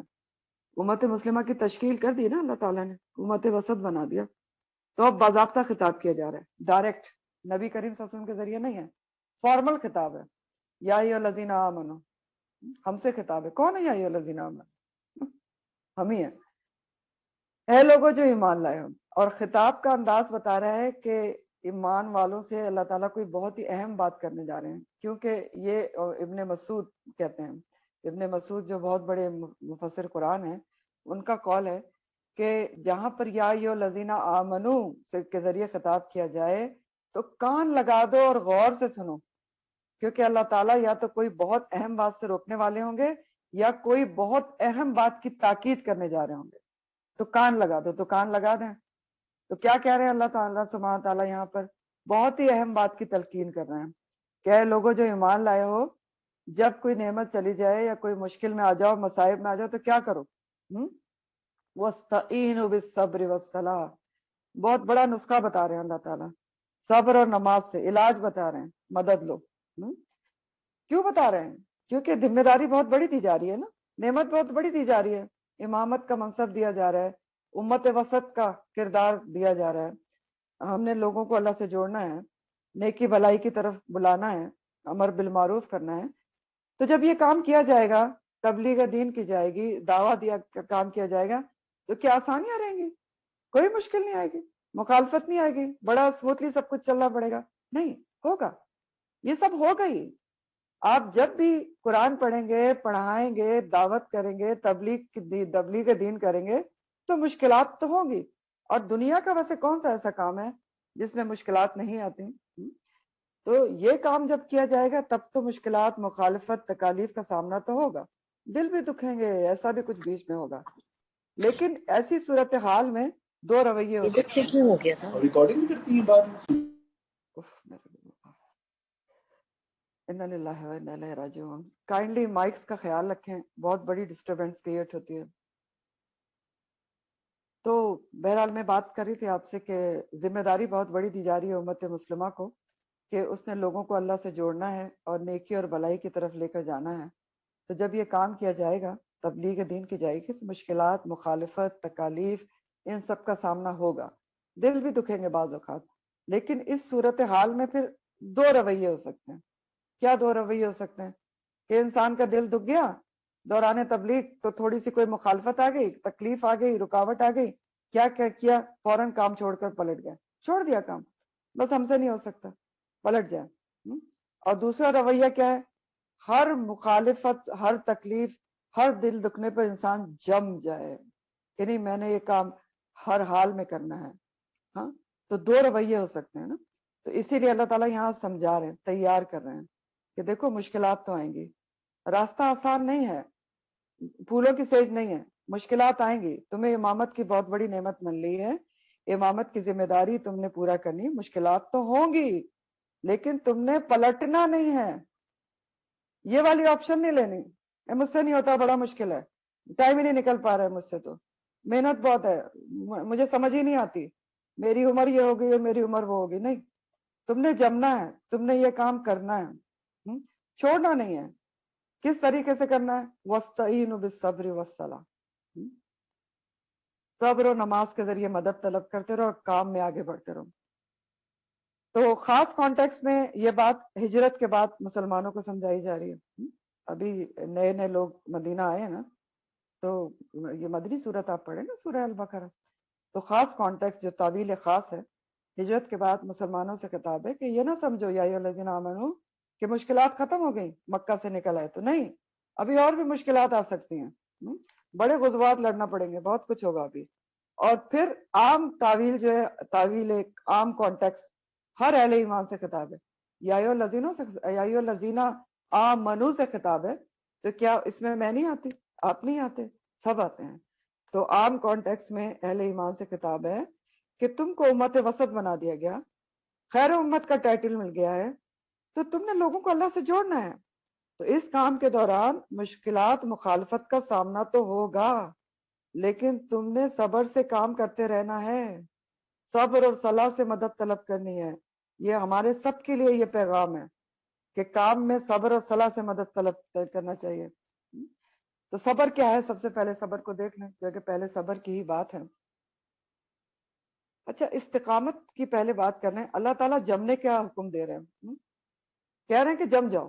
میں نے آپ کو بتایا نا کہ جب بھی کوئی دین کے راستے میں، نیکی کے راستے میں مخالفت آتی ہے، مشکل آتی ہے، تو دو ایٹیچیوڈ ہے. یا انسان جم جائے یا کام چھوڑ کے پلٹ جائے کہ مجھ سے نہیں ہو سکتا. یہ تو بہت آسان بات ہے نا. لیکن مشکل اور اللہ تعالیٰ کی نظر میں اچھی اور اللہ تعالیٰ کی نظر میں پسندیدہ اور قبول کرنے والی کون سی بات ہے؟ انسان جم جائے، جم جائے. لاکھ مخالفتیں ہیں، میرا کچھ نہیں بگاڑ سکتی، میں نے یہ کام کرنا ہی کرنا ہے. ڈٹرمنیشن کہ میں نے کرنا ہے چاہے کچھ بھی ہو. تو اس کے بارے میں اب دیکھیں ترمذی کی حدیث کا مفہوم ہے. نبی کریم صلی اللہ علیہ وسلم سے ایک شخص نے پوچھا کہ مجھے کوئی ایسا عمل بتائیں جو مجھے جنت میں لے جائے. تو آپ نے فرمایا آمنت باللہ ثم استقم. آمنت باللہ، کہو میں اللہ پر ایمان لایا، بس پھر اس پر استقامت اختیار کر لو کہ میں اللہ پر ایمان لایا. کتنی بڑی بات اور ٹوٹکا آپ نے بتایا. ثم استقم، بس اس پر جم جاؤ کہ میں اللہ پر ایمان لایا. تو جب اللہ پر ایمان لایا تو اللہ کی خاطر میں ہر مشکل سے گزر سکتی ہوں. پھر اسی طرح سورہ فصلت کی جو آیت نمبر 30-31 میں، اس میں جمنے والوں کے لیے اللہ تعالیٰ نے بہت ہی بڑی اور خوبصورت بات بتائی ہے. سورہ فصلت کی آیت نمبر 30-31 ہے، ان الذین قالوا ربنا اللہ، بے شک وہ لوگ جنہوں نے کہا کہ رب ہمارا اللہ ہے، ثم استقاموا، پھر اس چیز پر بس جم گئے کہ رب ہمارا اللہ ہے. تو ان کے ساتھ کیا ہوتا ہے؟ تتنزل علیہم الملائکہ، ان کے اوپر تو فرشتے اترتے ہیں. آپ پہ بھی اتر سکتے ہیں، مجھ پہ بھی اتر سکتے ہیں اگر استقامت، کنسسٹنسی اختیار کی. تو کیا کہتے ہیں فرشتے؟ اللہ تخافوا ولا تحزنوا، نہ کوئی غم کرو، نہ تمہیں کوئی غم ہے، نہ کوئی تمہیں حزن ہے. وابشروا بالجنہ، اور جنت کی خوشخبری پاؤ. کس چیز پہ؟ استقامت پہ اللہ کی راہ میں. التی کنتم توعدون، جس کا تم وعدہ کیے جاتے ہو. نحن اولیاء فی الدنیا وفی الاخرہ، ہم تمہارے دوست ہیں دنیا اور آخرت میں. تو استقامت ایسی چیز ہے دین کے اوپر، قرآن کے اوپر، نیکی کے اوپر، کہ فرشتے اترتے ہیں اور کہتے ہیں ہم تمہارے دوست ہیں دنیا اور آخرت میں. تو ذرا استقامت اختیار کر کے دیکھیں، فرشتوں سے مدد آتی ہے آپ کی. جب آپ ڈٹرمنیشن اختیار کرتے ہیں، آپ کو ایسی جگہ سے مدد آتی ہے کہ جو آپ سوچ بھی نہیں سکتے. تو وہ فرشتے ہی تو ہوتے ہیں. قرآن کہہ رہے ہیں تتنزل علیہم الملائکہ. تو پھر صبر سے کیسے استقامت اختیار کی جاتی ہے اور صبر کیا چیز ہوتی ہے؟ صبر کی ڈیفینیشن اور اس کے مطلب ڈیٹیل سے سمجھ لیں. صبر کے لغوی معنی ہے روکنا اور باندھنا. لغوی معنی ہے روکنا اور باندھنا، اپنے نفس کو روکنا یا نفس پر قابو پانا، یہ صبر ہے. اور اصطلاحی شریعت میں صبر کے 3 مفہوم ہوتے ہیں. شریعت میں اسلام صبر کے 3 مفہوم ہیں، 3 معنی ہیں. نمبر 1، نفس کو حرام اور ناجائز چیزوں سے روکنا. صبر کیا ہے؟ نمبر 1، اپنے نفس کو حرام اور ناجائز چیزوں سے روکنا، اللہ کے حرام کردہ چیزوں سے کوشش کر کے بچ جانا. جھوٹ سے، غیبت سے، چغلی سے، برائیوں پر قابو پا لینا. نمبر 2 کیا ہے؟ اللہ کی اطاعت اور عبادت پر نفس کو جمانا. نمبر 1 کیا تھا؟ صبر، نفس کو حرام اور ناجائز چیزوں سے روکنا. نمبر 2، اللہ کی اطاعت اور عبادت پہ اپنے آپ کو جمانا. تو سوچ کے دیکھیں، ہر عبادت اور اطاعت کے لیے صبر چاہیے. لازم ہے نا. نماز ہے، صبر ہے. نماز کا بنیادی رکن ہے اطمینان، صبر سے. نماز کبھی جلدی نہیں ہوتی کہ جلدی سے نماز پڑھ لو پھر مہمان آ جائیں. نماز کبھی جلدی نہیں ہوتی، اطمینان چاہیے، صبر لازم ہے. اسی طرح روزہ دیکھ لیں، صبر ہے. حج دیکھ لیں، صبر لیں. قرآن سیکھنا سکھانا، صبر ہے. ہر چیز اپنے نفس کو قابو کر کے صبر سے اس پر جمانا ہے. تو دوسرا معنی صبر کا اللہ کی اطاعت اور عبادت پر نفس کو جمانا. اور تیسرا معنی مصائب اور آفات پر صبر کرنا، کہ کوئی مصیبت، غم اور علام آئے تو اپنی زبان سے کچھ نہیں کہنا، کوئی غلط کلمہ نہیں نکالنا، میرے پر کیوں آئی اور میں نے کیا کیا تھا اور ابھی تو عمر ہی کم تھی اور یہ کیوں ہو گیا اور میں تو یہ بھی کرتی ہوں اور میں وہ بھی کرتی ہوں، مجھ سے کیوں چھین لیا گیا. یہ سب نہیں کرنا، یہ صبر نہیں ہے. اور نہ صرف زبان، اپنی حرکات، چہرے کے تاثرات کو بھی قابو میں رکھنا. چہرے کے تاثر سے بھی نہ پتہ چلے کہ آپ کو اللہ سے کوئی شکوہ اور شکایت ہے. جزا فضا نہ کرنا. جزا فضا کیا ہوتی ہے؟ واہ ویلا نہ کرنا، شور نہ کرنا، راضی برضا رہنا. تو یہ 3 معنی ہے صبر کے. ٹھیک ہے. نفس کو حرام ناجائز چیزوں سے بچانا، اللہ کی اطاعت اور عبادت پر جمانا، مصائب اور آفات پر صبر کرنا. اور صبر ہی وہ چیز ہے جو ہر امتحان میں کامیاب ہونے کی کنجی ہے.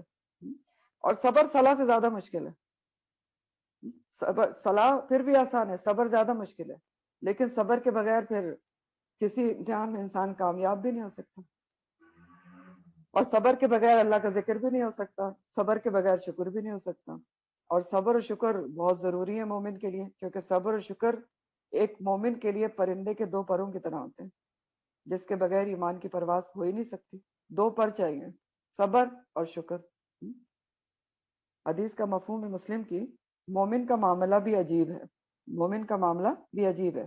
اسے کوئی خوشی ملتی ہے تو شکر کرتا ہے، کوئی تکلیف پہنچتی ہے تو صبر کرتا ہے، اور دونوں حالتوں میں اس کے لیے خیر ہے. تو مومن کا معاملہ تو واقعی عجیب ہے نا، کہ اس کے لیے ہر حال میں خیر ہوتی ہے اگر وہ ملنے پر شکر کرے اور جانے پر صبر کرے. تو فرمایا گیا کہ مشکلات تو آئیں گی، لیکن تم صبر اور استقامت سے دین پھیلانے پر جمے رہو. صبر کی صفت اپنے اندر پیدا کر لو، اور ساتھ میں کیا کرو؟ صلاح سے مدد لو، نماز سے. کیوں؟ کیونکہ نماز پڑھنے سے انسان کا تعلق اللہ سے مضبوط ہوتا ہے، بندے کا اللہ پر توکل بڑھتا ہے، اور دل میں ایک سکون اترتا ہے کہ اللہ میری مدد کرے گا. تو یہاں پر اللہ تعالیٰ نے آپ دیکھیں تو مشکلات سے گزرنے کا ایک پورا پروگرام لائے عمل بتا دیا ہے، پوری پروگرامنگ کر دی ہے. پہلے نعمت ملنے پر بتا دیا کہ یہ کرو، فذکرونی اذکرکم واشکروا لی. اور یہاں پر کیا بتایا کہ مشکلات آئی ہیں تو ایک پورا پروگرام یہ ہے کہ کیا کرو؟ مدد اللہ سے طلب کرو، اور علاج کس سے کرو؟ صبر و صلاح سے کرو. اور اس کا فائدہ کیا ہوگا؟ اگر تم مشکل اور مصیبت میں اللہ سے واستعینوا بالصبر والصلاح کرو گے، بہت بڑا فائدہ ہوگا. ان اللہ مع الصابرین، کیونکہ بے شک اللہ تعالی صابرین کے ساتھ ہوتا ہے. صابر کے جمع ہے صابرین، صبر کرنے والوں کو اللہ کی معیت مل جاتی ہے، اللہ کا ساتھ مل جاتا ہے، اللہ کی تائید مل جاتی ہے. دل میں یہ احساس اگر پیدا ہو جاتا ہے کہ میں ہر مشکل سے گزر جاؤں گا کیونکہ اللہ میرے ساتھ ہے، میں اللہ سے مدد طلب کر رہی ہوں نا. تو سب سے پہلے ایمان چاہیے. ایمان تو فورموسٹ چیز ہے نا، پکا ایمان اللہ پر، ایمان باللہ. یہ ابھی حدیث میں بھی بتایا نا کہ نبی کریم صلی اللہ علیہ وسلم نے کیا کہا کہ کہو آمنت باللہ ثم استقم، پھر استقامت. تو پہلے ایمان چاہیے، پھر ایمان کے ساتھ صبر، اور صبر کے ساتھ صلاح، ہر مشکل آسان ہو جائے گی. سورہ زمر آیت نمبر 10، الزمر 10 میں اللہ تعالیٰ فرماتے ہیں انما یوفی الصابرون اجرہم بغیر حساب. بے شک اللہ تعالیٰ صبر کرنے والوں کا ان کا اجر بغیر حساب دیں گے. حساب ہی کوئی نہیں ہے، بے حساب اجر ہے صبر کا. اسی طرح سورہ رات آیت نمبر 25 میں آتا ہے والملائکۃ یدخلون علیہم من کل باب سلام علیکم بما صبرتم فنعم عقبی الدار. اور ملائکہ ان کے اوپر جنت میں ہر دروازے سے داخل ہوں گے اور کہیں گے سلامتی ہو تم پر، اس وجہ سے کہ جو تم نے صبر کیا، دنیا میں جو صبر کیا، تو کتنا اچھا تمہیں اب یہ گھر ملا ہے. اور نبی کریم صلی اللہ علیہ وسلم نے تو ہمیں سکھایا یہی ہے. آپ کو ذرا بھی کوئی مشکل ہوتی تو آپ کیا کرتے تھے؟ نماز پڑھنے کھڑے ہو جاتے تھے. اپنی امت کو آپ نے نماز اور صبر کی ہی تعلیم دی ہے. جو بدر کی رات تھی، غزوہ بدر کی، صبح ہونا تھا، آپ ساری رات روتے رہتے اور اللہ سے دعائیں کرتے رہتے. پھر حضرت ابو بکر صدیق نے آ کے کہا تھا کہ اللہ کے رسول صلی اللہ علیہ وسلم بس کیجئے، آپ بہت رو لیے. تو ہمیں تو سکھایا ہی گیا ہے کہ صبر و صلاح سے مدد لی جائے. اور پھر صبر کرنا میں نے جیسے آپ کو پہلے بتایا اس لیے بھی ضروری ہوتا ہے کہ دیکھیں کسی بھی مشکل اور مصیبت سے گزرنے کی دو صورتیں ہوتی ہیں، دو آپشنز ہوتی ہیں نا آپ کے پاس. مشکل اور مصیبت آتی تو ضرور ہے ہر کسی کے اوپر، یہ بات بھی ابھی آگے آئے گی. اس سے گزرنے کی دو صورتیں ہیں. ایک کیا ہے کہ واویلا کرے انسان، شور کرے. لیکن شور اور واویلا کرنے سے کیا مشکل حل ہو جاتی ہے؟ نہیں حل ہوتی. دوسری صورت کیا ہے؟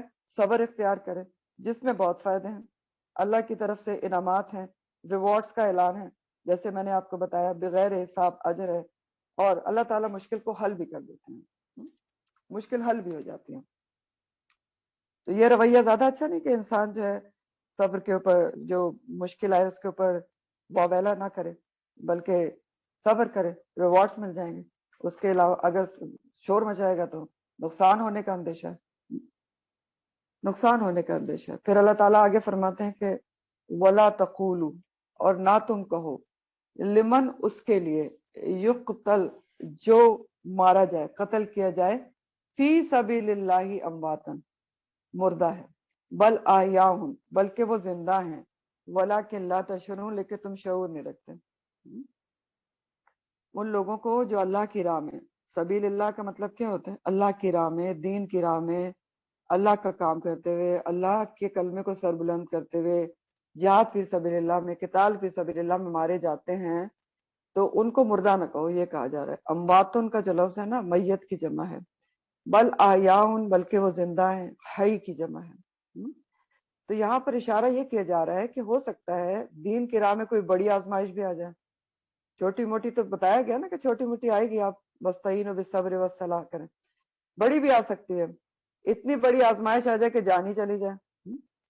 فی سبیل اللہ، اللہ کے راستے میں جان بھی تو جا سکتی ہے نا، دین پر چلتے ہوئے یا دین پھیلاتے ہوئے، نیکی کی راہ پر چلتے ہوئے، دین سیکھتے سکھاتے ہوئے بھی تو جان جا سکتی ہے نا۔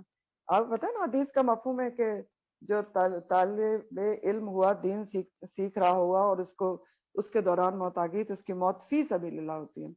لیکن تو بہرحال اشارہ کیا جا رہا ہے کہ یہ بھی ہو سکتا ہے کہ کوئی بڑی آزمائش آ جائے کہ جان ہی چلی جائے، نیکی کی راہ میں دین پھیلاتے ہوئے، دین اللہ کی راہ، دین کے لیے لڑتے ہوئے آپ کی جان چلی جائے، تو اللہ تعالیٰ کہہ رہے ہیں کوئی بات نہیں، بہت ہی عزت و شرف کا مقام ہے ان کا جو اللہ کی راہ میں قتل ہو جاتے ہیں، ان کی عزت و تکریم کرو جو فی سبیل اللہ فوت ہو جائے، ان کو مردہ نہ کہو۔ کیونکہ مردہ لفظ سے کیا ہے؟ مایوسی ٹپکتی ہے۔ مردہ کہنے سے کیا ہوتا ہے؟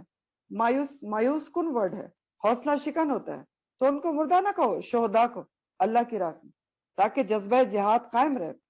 اور ویسے بھی شہید کی موت کیا ہوتی ہے؟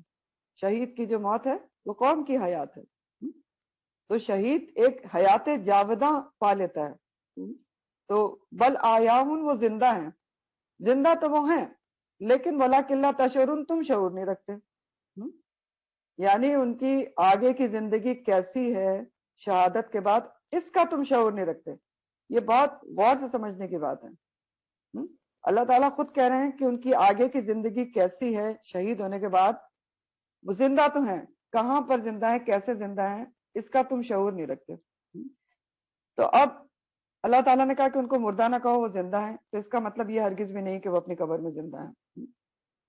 شہید جو ہوتے ہیں قبر میں زندہ نہیں ہے۔ کیا کہا جا رہا ہے؟ یہ برزخی زندگی کی بات ہو رہی ہے، مرنے کے بعد کی برزخی زندگی کے حوالے سے بات کی جا رہی ہے، شہداء کی برزخی حیات کی بات ہے، جس کے بارے میں ہم تفصیلات نہیں جانتے۔ برزخ کی جو زندگی ہے اس کا تعلق غیب سے ہے، اسی لیے اللہ تعالیٰ نے کہا کہ وہ زندہ ہیں، ولیکن لا تشعرون، لیکن تم شعور نہیں رکھتے کیسے اور کہاں زندہ ہیں۔ تو برزخی زندگی کیا ہوتی ہے؟ برزخی زندگی موت سے لے کر قیامت تک کی زندگی کو برزخ کی زندگی کہا جاتا ہے۔ موت کے بعد سے قیامت تک کی زندگی، مر گیا نا انسان، اب قیامت قائم ہونے تک کی جو زندگی ہے، ٹرانزٹ فیس، وہ برزخی زندگی ہے۔ ہماری زندگی کے 3 اسٹیجز ہیں، ایک دنیا کی زندگی ہے، پھر ایک برزخ ہے قیامت تک جہاں انسان قبر میں رہے گا یا جہاں بھی رہے گا، اور پھر تیسری کون سی ہے؟ وہ ہمیشہ کی زندگی جس میں جنت یا دوزخ ملے گی۔ تو اب مرنے کے بعد عام انسان کی روح کے ساتھ کیا ہوتا ہے؟ عام انسان کی روح برزخی زندگی میں داخل ہو جاتی ہے، برزخ میں، جہاں پر کیا ہوتا ہے؟ نیک جو ارواح ہوتی ہیں وہ علیین میں چلی جاتی ہیں۔ یہ سورہ المطففین میں اس کا ذکر آتا ہے، علیین، عین سے، اور اس کا روٹ الو ہے، بلندی۔ تو ایک جگہ ہے 7 آسمانوں کے اوپر جہاں پر علیین ہے، اور وہاں پر نیک لوگوں کی روحوں کو جمع کر دیا جاتا ہے، اور جو بد لوگ ہوتے ہیں ان کی ارواح سجین میں جاتی ہیں، سجن سے ہے، قید خانہ، یہ کہیں زمین کے نیچے ہے۔ تو روحوں کا ایک الگ الگ مقام ہے، بد روح ہوگی تو وہاں جائے گی، نیک روح ہوگی تو علیین میں جائے گی۔ لیکن شہداء کی روح کے ساتھ کیا ہوتا ہے؟ شہید کی روح مرنے کے ساتھ ہی سیدھا جنت میں جاتی ہے، سجین میں جانے کا کوئی آپشن ہی نہیں ہے، سیدھی ڈائریکٹ جنت ہے اس کے لیے۔ اس لیے کہا کہ ولیکن لا تشعرون، شہداء اللہ کے ہاں ایک خاص مرتبہ اور امتیازی حیثیت پاتے ہیں. ان کو مرنے کے ساتھ ہی ایک نئی زندگی عطا کی جاتی ہے جو ہماری زندگی سے مختلف ہے، ہماری برزخی زندگی سے مختلف ہے. وہ اللہ کے پاس ہوتے ہیں اور وہاں رزق بھی دیے جاتے ہیں. اللہ کے پاس رزق دیے جاتے ہیں، قبروں میں رزق نہیں دیے جاتے. ابھی آپ کو آیت بتاتی ہوں. تو ان کو مردہ نہ کہو، بل آیاؤن، وہ زندہ ہیں لیکن تم شعور نہیں رکھتے کیونکہ یہ غیب کا معاملہ ہے. اللہ کے پاس زندہ ہیں، جنت میں ان کی روحیں ہیں. سورہ آل عمران کی آیت ہے، آل عمران 169 170. آل عمران 169 170. وَلَا تَحْسَبَنَّ الَّذِينَ قُتِلُوا فِي سَبِيلِ اللَّهِ أَمْوَاتًا، اور نہ تم ان کو ہرگز سمجھو ان لوگوں کو جو اللہ کی راہ میں قتل کیے جاتے ہیں مردہ، بل احیاؤن، بلکہ وہ زندہ ہیں. کہاں؟ عند ربہم، اپنے رب کے پاس. یرزقون، اور وہاں وہ رزق بھی دیے جاتے ہیں. تو اب دو اہم باتیں ان دو آیات سے پتہ چل رہی ہیں. ایک آیت آپ کے سامنے ہے اور ایک میں نے آپ کو آل عمران کی بتائی. کیا اہم باتیں ہیں؟ کہ جو اللہ کی راہ میں شہید ہو گئے ان کو مردہ نہ کہو. وہ زندہ تو ہیں لیکن تم شعور نہیں رکھتے، تم سمجھ نہیں سکتے ان کی زندگی کہاں پر ہے، کیسی ہے، جو کہ غیب کا معاملہ ہے.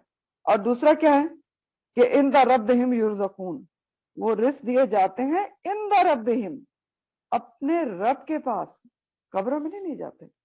اور اس کی وضاحت آپ کو مسلم کی حدیث سے ہوتی ہے. آپ صلی اللہ علیہ وسلم نے فرمایا شہداء کی روحیں سب پرندوں کے قالب میں ہوتی ہیں اور ان کے لیے عرش کے ساتھ کچھ قندیلیں لٹکی ہوتی ہیں. وہ روحیں جنت میں جہاں چاہیں سیر کرتی ہیں، چکتی پھرتی ہیں، پھر ان قندیلوں میں واپس آ جاتی ہیں. ٹھیک ہے، تو ڈائریکٹ کہاں چلی گئی شہداء کی روح؟ جنت میں، اور قندیلوں میں آرام کرتی ہیں اور جہاں چاہیں چکتی پھرتی ہیں. پھر اسی طرح مسلم کی حدیث کا مفہوم ہے شہید کے خون کا ایک قطرہ بھی زمین پہ گرے نہیں پاتا کہ وہ جنت میں چلا جاتا ہے، یا ایک حدیث میں آتا ہے کہ اس کی بخشش ہو جاتی ہے.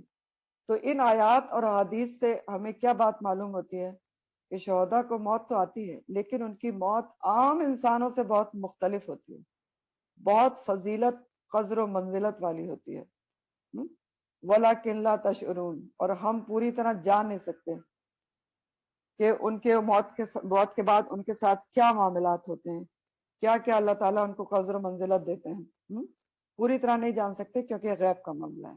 بہرحال شہید کی موت عام انسان سے بہت مختلف ہوتی ہے. اب سنن ابن ماجہ کے مطابق جو شہداء کی فضیلتیں ہیں وہ میں آپ کو بتاتا ہوں. سنن ابن ماجہ نمبر 1، پہلا قطرہ خون گرتے ہی اس کی بخشش ہو جائے گی، قرض کے علاوہ شہید کے گناہ بخش دیے جاتے ہیں.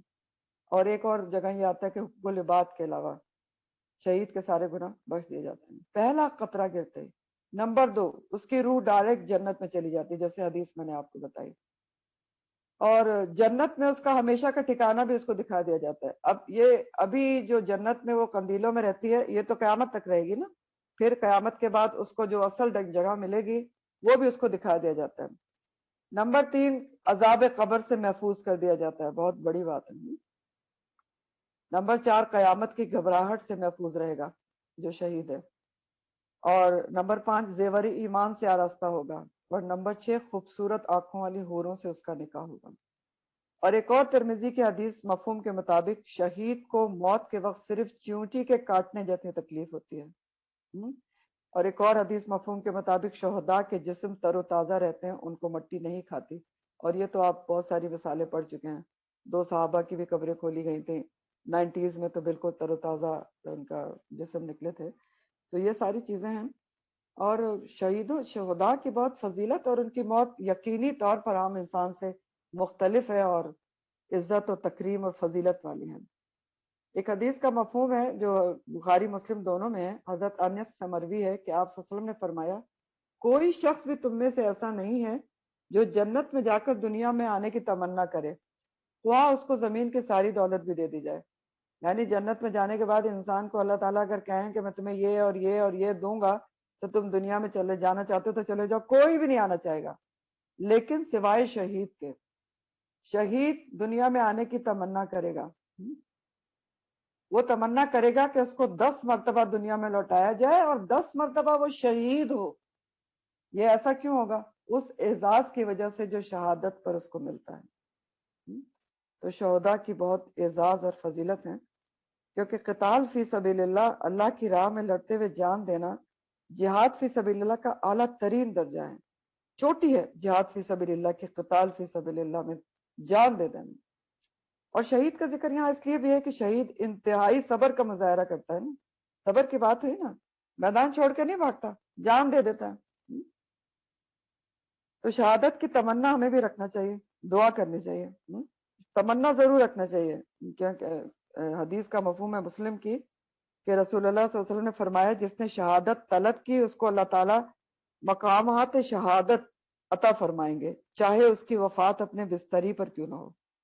جس نے شہادت طلب کی اس کو اللہ تعالیٰ مقامات شہداء عطا فرمائیں گے، چاہے اس کی وفات اپنے بستری پر کیوں نہ ہو۔ تو دعا کرنا چاہیے، اللہم ارزقنی شہادتا فی سبیلک۔ ضرور کیا کریں، یہ دیکھیں اتنا بڑا ریوارڈ ہے کہ اگر بستر پہ بھی موت ہوئی تو بھی شہداء کا پھر اس کو مرتبہ مل جاتا ہے۔ پھر اللہ تعالیٰ فرماتے ہیں وَلَنَبْلُوَنَّكُمْ، اور البتہ ہم ضرور بالضرور آزمائیں گے تم کو۔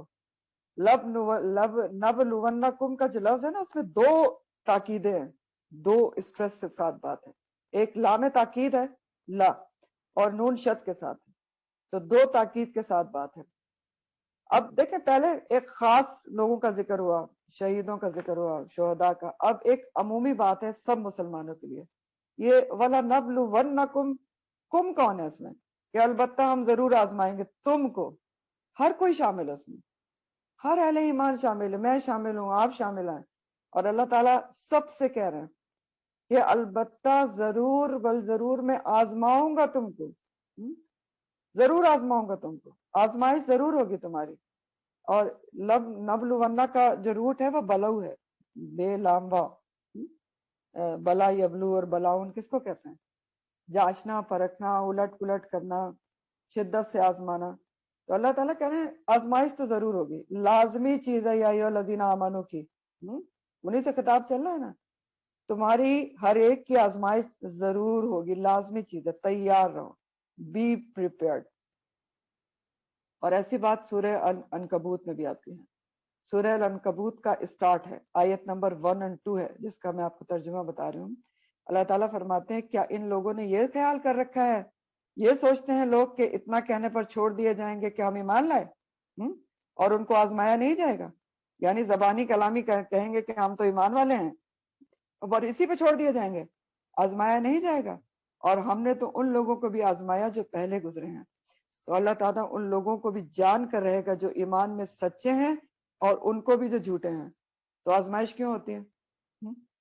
تاکہ انسان کی قابلیت کو جانچا جا سکے، انسان کے ایمان کا درجہ، اس کا لیول جانچا جا سکے۔ اس لیے اللہ تعالیٰ آزماتے ہیں کہ ہم جانے کون ایمان میں سچا ہے، کون جھوٹا ہے، ایمان کے دعوے میں سچا ہے اور کون جھوٹا ہے، صرف زبانی کا نہیں ایمان کا دعویٰ ہے، اللہ سے محبت کا دعویٰ ہے۔ تو پوری زندگی امتحانی ہے ہمارا، اللہ تعالیٰ یہی دیکھ رہے ہوتے ہیں کہ کون ایمان میں سچا ہے اور کون جھوٹا ہے۔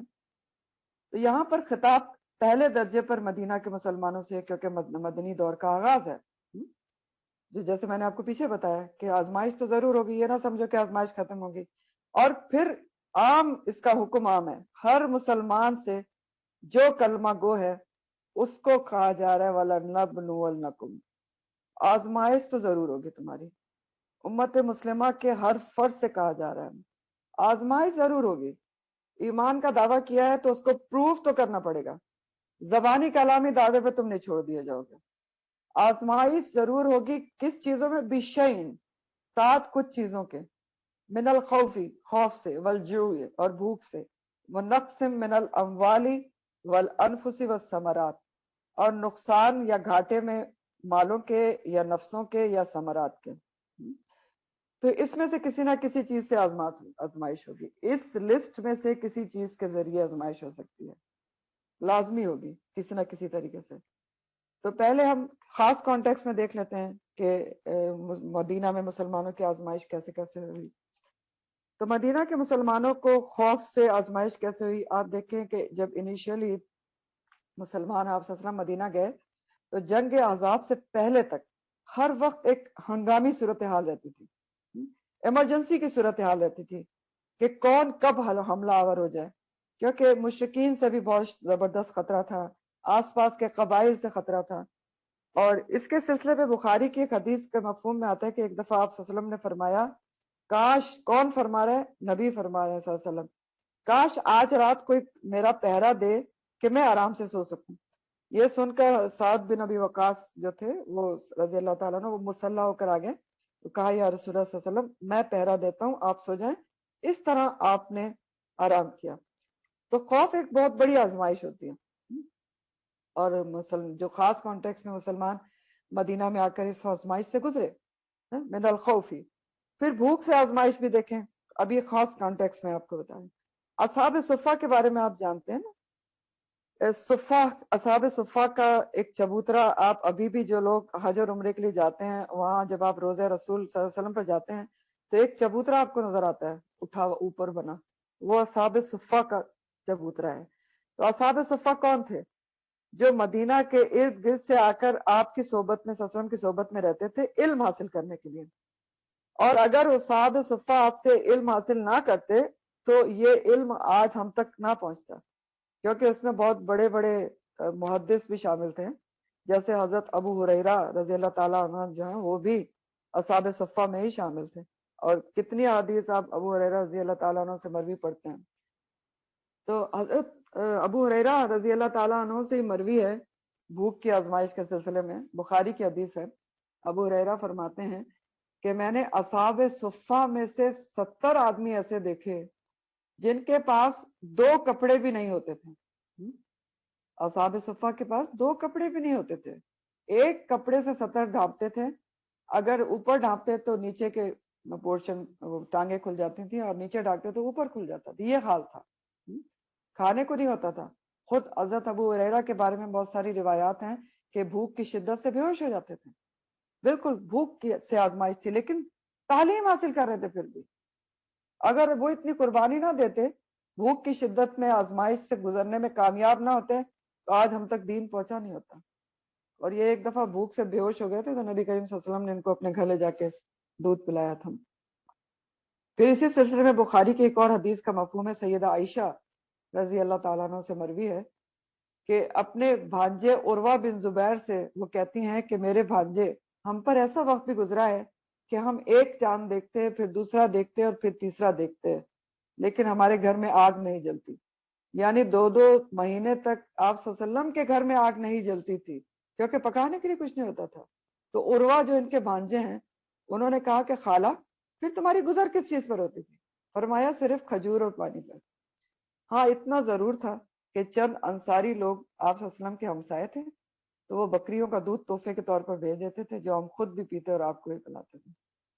تو یہ تھی آزمائشیں۔ ہمیں تو الحمدللہ پتہ نہیں کیا کیا کھانے کو ملا ہوا ہے، تو سوچنے کی بات ہے کہ ہمیں کتنا دین کا کام کرنا چاہیے اور کتنا کوئی ٹائم نکالنا چاہیے، ہمیں تو ٹائم ہی نہیں ملتا۔ پھر مال میں کمی، فنقص من الاموال، نقص کا مطلب ہے کمی یا گھاٹا۔ تو مال میں کمی کیسے ہوئی؟ دیکھیں، آپ صلی اللہ علیہ وسلم کی نبوت سے پہلے آپ صلی اللہ علیہ وسلم تجارت کرتے تھے، اور حضرت خدیجہ رضی اللہ تعالیٰ عنہ سے جب آپ کی شادی ہوئی تو وہ اتنی مالدار تھیں کہ ان کا مال ایک طرف اور سارے اہل مکہ کا مال دوسری طرف، لیکن نبوت ملنے کے بعد ان کا سارا مال آپ نے دین کی تبلیغ میں خرچ کر دیا، یہاں تک کہ یہ صورتحال ہو گئی تھی کہ گھر میں کھانے کو کچھ بھی نہیں ہوتا تھا، جیسا کہ حضرت عائشہ نے بھی بتایا۔ اور اسی طرح حضرت ابو موسیٰ اشعری اسے جو فرماتے ہیں، ایک اور حدیث میں آتا ہے کہ ہم لوگ رسول اللہ صلی اللہ علیہ وسلم کے ساتھ ایک لڑائی کو نکلے۔ کون کہہ رہے ہیں؟ ابو موسیٰ اشعری۔ رسول اللہ صلی اللہ علیہ وسلم کے ساتھ ایک لڑائی کو نکلے تو ہمارے پاس صرف ایک اونٹ تھا سواری کے لیے، ہم باری باری اس پر سوار ہوتے تھے اور باقی لوگ پیدل چلتے تھے۔ پیدل چلتے چلتے ہمارے پاؤں پھٹ گئے، اس حال میں کہ ہم پاؤں پر چیتڑے لپیٹ لیتے تھے، اور اسی لیے اس غزوے کا نام کیا رکھا گیا؟ غزوہ ذات الرقاع۔ ذات الرقاع، رقاع کے مطلب ہوتے ہیں چیتڑے۔ پھر جانوں سے کیسے آزمائش ہوئی؟ مختلف غزوات میں کتنے مسلمان شہید ہوئے؟ غزوہ احد میں 70 لوگ شہید ہوئے تھے۔ وہ نقص من جو انفس ہے، نفسوں میں نقصان سے غزوہ احد میں 70 مسلمان شہید ہوئے تھے. اسی طرح سن 4 ہجری میں ایک واقعہ ہوا تھا جس کو بعیر معونہ کا واقعہ کہتے ہیں. بعیر کہتے ہیں کنویں کو، معونہ ایک جگہ ہے. وہ واقعہ کیا تھا مختصر آپ کو بتا رہی ہوں، آپ انشاءاللہ سیرت میں پڑھ لیں گے کہ مدینہ کے باہر سے ایک قبیلے والوں نے آ کر آپ صلی اللہ علیہ وسلم سے گزارش کی کہ ہمارے قبیلے کو اب دین سکھانے کے لیے کچھ صحابہ کو بھیجیں، پڑھے لکھے جو ہمارے قبیلے کو دین سکھائیں. تو آپ صلی اللہ علیہ وسلم نے 7 قاری حضرات، 70 قراء پڑھے لکھے لوگ دین کی تعلیم کے لیے ان لوگوں کو کے پاس بھیجا. لیکن ان 70 قاری صحابہ کو ان لوگوں نے ایک دھوکہ دہی سے قتل کر دیا تھا. آپ سوچیں، آپ کے عزیز ترین صحابہ اور وہ بھی قراء پڑھے لکھے لوگ 70، تو کیا گزری ہوگی آپ کے اوپر. اور پھر آپ صلی اللہ علیہ وسلم کی اور بھی جانوں سے آزمایا گیا. آپ کے نوعمری میں بالکل ہی دودھ پیتی عمر میں 2 صاحبزادے، اور آپ کی سامنے ہی آپ کی صاحبزادیاں، آپ کے ازواج مطہرات سب کو جان سے گئے. پھر ثمرات میں کمی، وہ نقصن من الثمرات، پھلوں میں کمی، ثمر کی جمع نا ثمرات. تو غزوہ تبوک کا جس وقت حکم ملا تھا تو مدینہ میں فصلیں کٹنے کے لیے بالکل تیار کھڑی تھیں، لیکن اللہ کا حکم آ گیا کہ سب کچھ چھوڑ چھاڑ کر، تیار فصل چھوڑ کر غزوہ تبوک کے لیے نکل جاؤ. چھوڑ کے چلے گئے، تباہ ہوئی، کچھ بھی ہوا، لیکن چلے گئے. تو وہاں چلے گئے تھے. اور صرف ثمرات کے اور بھی معنی ہیں، وہ ابھی آپ کو آگے بتاتی ہوں. تو بہرحال صحابہ کرام اجمعین کی آزمائش ہر طریقے سے کی گئی، اور وہ ہر قسم کی آزمائش میں ثابت قدم گئے.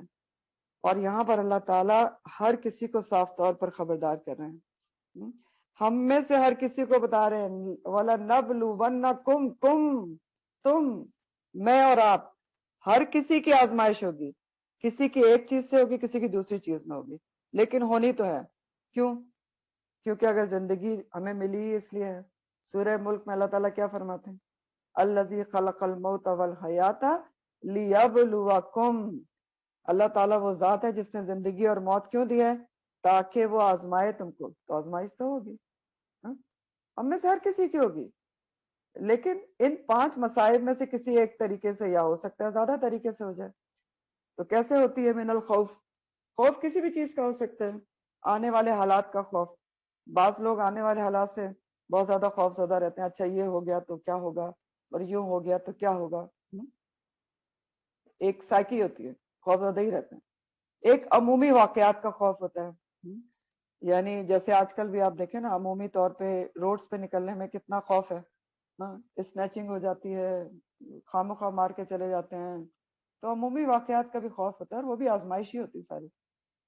ایک دشمن کا خوف ہوتا ہے، وہ بھی ہے. ہمارا دشمن بھی بہت ہی کوئی عجیبی دشمن ہے. اور پھر آپ دیکھیں خوف کی حالت تو آج کل تو سمجھنے میں بہت ہی آسان بات ہے کہ خوف سے کیسے آزمائے جاتے ہیں. آج کل پوری دنیا ایک پیناڈیمک کی وجہ سے ایک خوف کا شکار ہے. پیناڈیمک کی وجہ سے خوف میں نہیں ہے، بہت سارے کام روک دیے گئے. تو ان ساری چیزوں کے ذریعے بھی اللہ تعالیٰ آزماتے ہیں کہ اب کون خوفزدہ ہو کے اللہ کی طرف زیادہ رجوع کرتا ہے، یا اللہ کی طرف سے پلٹ ہی جاتا ہے بالکل. تو ان سب چیزوں، یہ ساری چیزیں آزمائش ہوتی ہیں. اور پھر خوف میں لوگوں کا خوف بھی آ جاتا ہے. سب سے بڑی آزمائش تو وہی ہوتی ہے کہ انسان لوگوں سے ڈرتا ہے یا اللہ سے ڈرتا ہے. اور اللہ تعالیٰ نے پچھلی تفسیر میں اس کی ہدایت بھی کی کہ وَلَا تَخْشَوْهُمْ وَاخْشَوْنِي، لوگوں سے نہ ڈرو اور مجھ سے ڈرو. والجوع، اور بھوک سے کیسے ہوتی ہے عام کانٹیکس میں بتا رہی ہوں. قحط سالی ہو جائے، خشک سالی ہو جائے، پیداوار کم ہو جائے، گندم کی پیداوار کم ہو جائے، مہنگائی بہت زیادہ ہو جائے، لوگوں کی قوت خرید کم پڑ جائے، اتنی مہنگائی ہو جائے. سب کچھ ہو رہا ہے. انفرادی طور پر کسی کی آمدنی کا ذریعہ ختم ہو جائے، فقر و فاقہ کی نوبت آ جائے، جیسے یہ بھی آج کل آپ دیکھ رہے ہیں. پتہ نہیں کتنے ہی لوگ ہیں بیچارے کورونا کی وجہ سے جن کا روزگار ختم ہو گیا، بھوک سے آزمائے جا رہے ہیں. پھر اسی طرح جاب چلی جائے، کچھ بھی ہو سکتا ہے. اور نقص من الاموال، مال میں کبھی بھی بہت طریقے سے ہو سکتی ہے.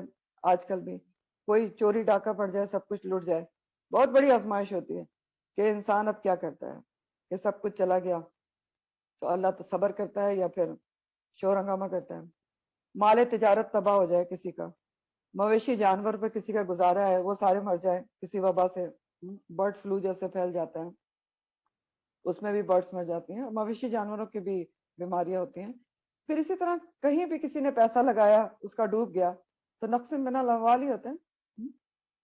پھر انفس، جانوں میں کمی سے کیسے آزمایا جاتا ہے، بہت بڑی آزمائش ہوتی ہے۔ کوئی بیماری آ جائے، کوئی قریبی رشتہ فوت ہو جائے، دونوں یہ بہت بڑی آزمائشیں ہیں جس میں دیکھا جاتا ہے کہ اب انسان کیا کرتا ہے، یہ وستعینوا بالصبر والصلاۃ کرتا ہے یا شور ہنگامہ کرتا ہے، ہائے ہے میرے ساتھ کیوں ہو گیا، میں نے کیا کیا تھا، میں تو یہ بھی کرتی ہوں، میں تو وہ بھی کرتی ہوں، میرا تو نماز پڑھنے کا دل ہی نہیں چاہ رہا آج کل، تو دل ہی اچاٹ ہو چکا ہے۔ یہ کرتا ہے یا اور اللہ سے جڑتا ہے۔ بیماری جو آتی ہے نا یہ بہت بڑی آزمائش ہوتی ہے، اور اس میں بھی صرف دو رویے ہوتے ہیں انسان کے جو آپ عام طور پہ دیکھ سکتے ہیں۔ انسان پہ کوئی بڑی بیماری آئے یا تو وہ بالکل ہی ڈی ٹریک ہو جاتا ہے، پلٹ جاتا ہے، جی میرا تو دل ہی پلٹ گیا، اب تو بس میرے پاس ٹائم کم ہے، مجھے تو بس دنیا کو پوری طرح انجوائے کر لینا چاہیے، جو کچھ ہے یہی زندگی ہے، یہ بھی کر لو وہ بھی کر لو، جو کچھ رہ گیا سب کچھ کر لو دنیا کے حوالے سے۔ اور دوسرا رویہ کیا ہوتا ہے، انسان اور اللہ سے جڑ جاتا ہے کہ میرے پاس پتہ نہیں کتنا ٹائم ہے تو میں جو بھی ٹائم ہے کوئی سرخرو ہونے والے کام کر لوں۔ تو یہ بھی دو طرفہ رویہ آزمائش ہے نا۔ تو کامیاب کون ہوتا ہے، جو اور جڑ جائے۔ اور بس ثمرات میں کمی، جیسے میں نے آپ کو بتایا کہ کسی کی کھڑی فصل تباہ ہو گئی، پالا پڑ گیا اس کے اوپر، بارش ہو گئی، اور باغ کسی کا لگایا تباہ ہو گیا۔ پھر ثمرہ، کسی بھی چیز میں اگر انسان نے محنت کی ہو اور اس کو اس طرح کا پھل نہ ملے تو وہ بھی ثمرات میں کمی ہوتی ہے نا، یعنی جس چیز میں آپ نے بہت ایفرٹس کی لیکن اس طرح کا آپ کو رزلٹ نہ ملے تو اس وقت بھی صبر ضروری ہوتا ہے۔ اور پھر ثمرہ اولاد کے لیے بھی استعمال ہوتا ہے نا، اولاد بھی کیا ہوتی ہے، آپ کا ثمر ہوتی ہے نا کہ آپ نے اس کی کیسی پرورش کی، آپ کو کیا ملا ہے۔ اور اولاد کے ذریعے تو آزمائش ہو ہی سکتی ہے کیونکہ قرآن کہتا ہے یا ایھا الذین آمنوا انما اموالکم و اولادکم فتنہ، اے لوگوں جو ایمان لایا تمہارا مال اور اولاد جو ہے وہ آزمائش ہے۔ تو آزمائش ہوتی ہے اولاد بھی، کیونکہ اولاد کے پیچھے تو انسان ہر خرابی اولاد کے پیچھے کر سکتا ہے، رشوت لے سکتا ہے، برائیاں کر سکتا ہے، کہ اولاد کا اچھا براٹ اپ دے دوں، اولاد کی برائیاں چھپا دیتا ہے محبت میں، اولاد کی محبت میں اللہ کے کام کی نافرمانی کر دیتا ہے، تو اولاد تو بہت بڑا فتنہ اور آزمائش ہے۔ پھر ثمرات کا ایک اور معنی بھی ہے کہ ثمرات میں کمی سے انسان کی آزمائش ہوتی ہے، کہ یہ بڑا گہرا معنی ہے کہ انسان دیکھے کسی میدان میں بہت محنت کرتا ہے، فرض کریں اپنا کیریئر بنانے میں بہت محنت کرتا ہے اور اس میں وہ کامیابی حاصل بھی کر لیتا ہے، ایک چوٹی پر پہنچ جاتا ہے، لیکن جب ایک عروج پر پہنچ جاتا ہے اپنے کیریئر میں تو بس اس کا دل بدل جاتا ہے، وہ لائن بدل دے، دین کی خدمت کی طرف آ جائے، دین پھیلانے کی طرف آ جائے۔ اب کیا ہوتا ہے، وہ جو پچھلی محنت تھی ساری وہ اس کو قربان کرنی پڑتی ہے، اس کے ثمرہ میں کمی ہو جاتی ہے۔ تو یہ بھی انسان کی بہت بڑی آزمائش ہوتی ہے کہ اب وہ کس چیز کو چنتا ہے، کیونکہ کیریئر میں وہ بہت اوپر ہوتا ہے، اس کو بہت زیادہ پیسے مل سکتے ہیں، لیکن وہ کیا کر رہا ہے، وہ سب کچھ چھوڑ کے اس ثمر کو اپنا، اس کا گھاٹا اٹھا کے اللہ کے دین کی خدمت کر رہا ہے۔ تو آزمائش ہوتی ہے نا بہت بڑی کہ اب کس کو چنتا ہے۔ پھر قرآن سکھانے کے حوالے سے دیکھیں کہ کیا آزمائش ہوتی ہے، اس میں بھی ضرور آزمائشیں آتی ہیں، اور خاص طور پر جب انسان نیا قرآن سے جڑتا ہے تو ضرور آزمائشیں آتی ہیں، چھوٹی آتی ہیں کبھی بڑی آتی ہیں، جن ضرورت کیا ہوتی ہے اس میں کہ انسان ان کو سمجھے اور ان رکاوٹوں کو اوور کم کر کے اپنے راستے پہ چلتا رہے۔ استقامت میں نے آپ کو بتایا نا، جس سے استقامت کر لی اس پر فرشتے اتر کے اس کے کام کر دیتے ہیں، لیکن پہلے نیت تو ہو نا، تو سمجھ کر پار کرنا ہوتا ہے۔ قرآن سیکھنے سکھانے کے لحاظ سے بھی آپ کو بہت ساری چیزوں میں کمی برداشت کرنی پڑتی ہے، قربانیاں دینی ہی پڑتی ہیں، جیسے دنیا کا کوئی کام قربانی کے بغیر نہیں ہوتا نا، اسی طرح اس میں بھی ہوتا ہے، آپ کو محنت بھی کرنا پڑتی ہے، آپ کو اپنا آرام بھی قربان کرنا پڑتا ہے، آپ کو نیند قربان کرنی پڑتی ہے، آپ کو دنیاوی مصروفیات قربان کرنی پڑتی ہے، تو یاد رکھیں اس بات کو۔ لیکن جو اصل یاد رکھنے کی بات ہے وہ اللہ تعالیٰ آگے بتا رہے ہیں کہ اگر تم آزمائش سے کامیابی کے ساتھ گزر گئے، ان سب چیزوں میں صبر کے ساتھ گزر گئے، ثابت قدم رہے، تو کیا ہے وبشر الصابرین، اور خوشخبری سنا دو، پھر خوشخبری دے دو صبر کرنے والوں کو۔ ان صبر کرنے والوں کو خوشخبری سنا دو کہ جب وہ خوف سے، بھوک سے، مال میں کمی، جانوں میں کمی، ثمرات میں کمی ہونے کے باوجود صبر سے جمے رہے اللہ کے راستے میں، کوئی شکوہ شکایت نہیں کی، کوئی جزا فضا نہیں کرتے، اللہ کی رضا پر راضی بارضی رہتے ہیں، اپنا کام کرتے رہتے ہیں، تو ان کو خوشخبری سنا دو انعامات کی، ریوارڈز کی۔ اور اگر ہم دیکھیں اور سوچیں تو یہ مصیبتیں عام انسانوں پر نہیں آتی، انبیاء پر بھی آئیں، جو اللہ تعالیٰ کے چہیتے ترین بندے ہوتے ہیں، بلکہ انبیاء پر زیادہ آئیں۔ اور ایک حدیث کے مفہوم میں آتا ہے کہ جو اللہ سے جتنا قریب ہو اس کی اتنی آزمائش آتی ہے، کیونکہ آزمائش اللہ کا اور قرب عطا کرتی ہے نا۔ اللہ تعالیٰ جس کو قریب کرنا چاہتے ہیں، جس کے درجات بلند کرنا چاہتے ہیں، اس کے اوپر آزمائش ضرور آتی ہے، کیونکہ آزمائش درجات کی بلندی کا سبب بنتی ہے۔ جو آزمائش میں اللہ سے راضی رہے، اس سے اللہ راضی ہو جاتا ہے، اس کا درجہ بلند کر دیتا ہے۔ اور صحابہ کرام اجمعین کا یہ حال تھا کہ بہت عرصے تک اگر ان کے اوپر کوئی مشکل مصیبت نہیں آتی تھی تو وہ فکر مند ہو جاتے تھے، وریڈ ہو جاتے تھے کہ کہیں اللہ تعالیٰ ہم سے ناراض تو نہیں کہ آزمائشی کوئی نہیں آ رہی۔ پھر اللہ سبحانہ تعالیٰ آگے بتا رہے ہیں کہ یہ صابرین ہوتے کون ہیں، جس کی تعریف کر رہے ہیں نا اللہ تعالیٰ کہ ان کو خوشخبری سنا دو۔ خوشخبریاں بھی آگے آئیں گی کہ کیا سنا دو۔ پہلے اللہ تعالیٰ ان کی صفت بتا رہے ہیں کہ پہچان تو لو کہ یہ صابرین ہوتے کون سے ہیں، ان کی صفت کیا ہوتی ہے۔ کون ہوتے ہیں صابرین؟ الذین، وہ لوگ، اذا اصابتہم، جب پہنچتی ہے ان کو مصیبت، کوئی مصیبت۔ اصابتہم اور مصیبت دونوں کا روٹ ایک ہی ہے، سوات واو بے، اور اس کا لفظی معنی ہوتے ہیں پہنچنا، اور لغوی معنی ہوتے ہیں کسی مشکل کا یا غم و علام کا پہنچنا، اور مصیبت کا مطلب ہوتا ہے پہنچنے والی۔ تو صابرین کون ہوتے ہیں جن کو خوشخبری سنا دو؟ وہ ہوتے ہیں جن کو جب کوئی مصیبت پہنچتی ہے تو وہ کیا کہتے ہیں؟ قالو، وہ کہتے ہیں، انا للہ، بے شک ہم اللہ کے لیے ہیں، وانا، اور بے شک ہم، الیہ، طرف اس کی، راجعون، رجوع کرنے والے ہیں، پلٹنے والے ہیں۔ راجعون رجع سے ہے، رجوع کرنا، اور راجع کی جمع ہے، رجوع کرنے والے، پلٹنے والے۔ تو یہ لوگ ہیں صابرین کہ جن کو جب کوئی مصیبت پہنچے، کوئی چیز چھن جائے، کوئی چیز کم پڑ جائے، تو وہ کیا پکار اٹھتے ہیں کہ جو کچھ بھی تھا وہ اللہ نے دیا تھا، ہم بھی اللہ ہی کے لیے ہیں، اللہ کے لیے، اللہ، ہماری زندگی بھی اللہ کی دی ہوئی ہے، جو کچھ ہمیں دیا تھا وہ بھی اللہ نے دیا تھا، اگر اس نے لے لیا تو کوئی بات نہیں، ہم نے کون سا ادھر بیٹھے رہنا ہے، ہم نے بھی چلے جانا، وَإِنَّا إِلَيْهِ رَاجِعُونَ۔ تو اگر کوئی چیز چلی گئی تو اس کا کیا غم منانا اور کیا شکوہ کرنا، ہم نے کون سے چیزوں کے ساتھ یہاں بیٹھے رہنا، ہم نے بھی تو چلے جانا، اِنَّا إِلَيْهِ رَاجِعُونَ ہے، اللہ کی طرف لوٹنا ہے۔ اور یہ بات وہ صرف زبان سے نہیں کہتے، دل سے بھی سمجھتے اور جانتے ہیں کہ اِنَّا إِلَيْهِ وَإِنَّا لِلَّهِ وَإِنَّا إِلَيْهِ رَاجِعُونَ۔ تو کیا مطلب ہے اس کا؟ اِنَّا لِلَّهِ وَإِنَّا إِلَيْهِ رَاجِعُونَ، پڑھتے تو ہم بہت ہیں، مطلب کیا ہوتا ہے؟ کیا نمبر 1 ہم سب اللہ کی ملکیت ہیں، ہماری جان، ہمارا جسم کس کی دین ہے؟ کس کی ملکیت ہے؟ ہمارا کوئی اس کے اوپر حق ہے؟ کچھ بھی نہیں ہے۔ یہ سب بیکار کے نعرے ہوتے ہیں نا، میرا جسم اور میرا مرضی۔ ہمارا جسم ہماری مرضی میں کہاں ہے؟ سوچ کے دیکھیں، جسم میں کوئی فالٹ کہیں پیدا ہو جائے، کیا ہم اس کے اوپر اختیار رکھتے ہیں کہ نہ پیدا ہو؟ اللہ نہ چاہے تو کیا صحیح ہو جاتا ہے؟ نہیں ہوتا۔ اللہ چاہے تو بڑی سے بڑی تکلیف بھی صحیح ہو جاتی۔ تو نہ ہمارے جسم پر اختیار ہے، نہ جان پر اختیار ہے، سب اللہ کی ملکیت ہے۔ اسی طرح تمام چیزیں جو ہمارے پاس ہیں وہ کس کی دی ہوئی؟ اللہ کی دی ہوئی۔ تو اگر کوئی چیز اس میں سے کم ہو گئی، چلی گئی، تو اس کے جانے پہ رنج و ملال کیوں ہو؟ کیا رنج و ملال؟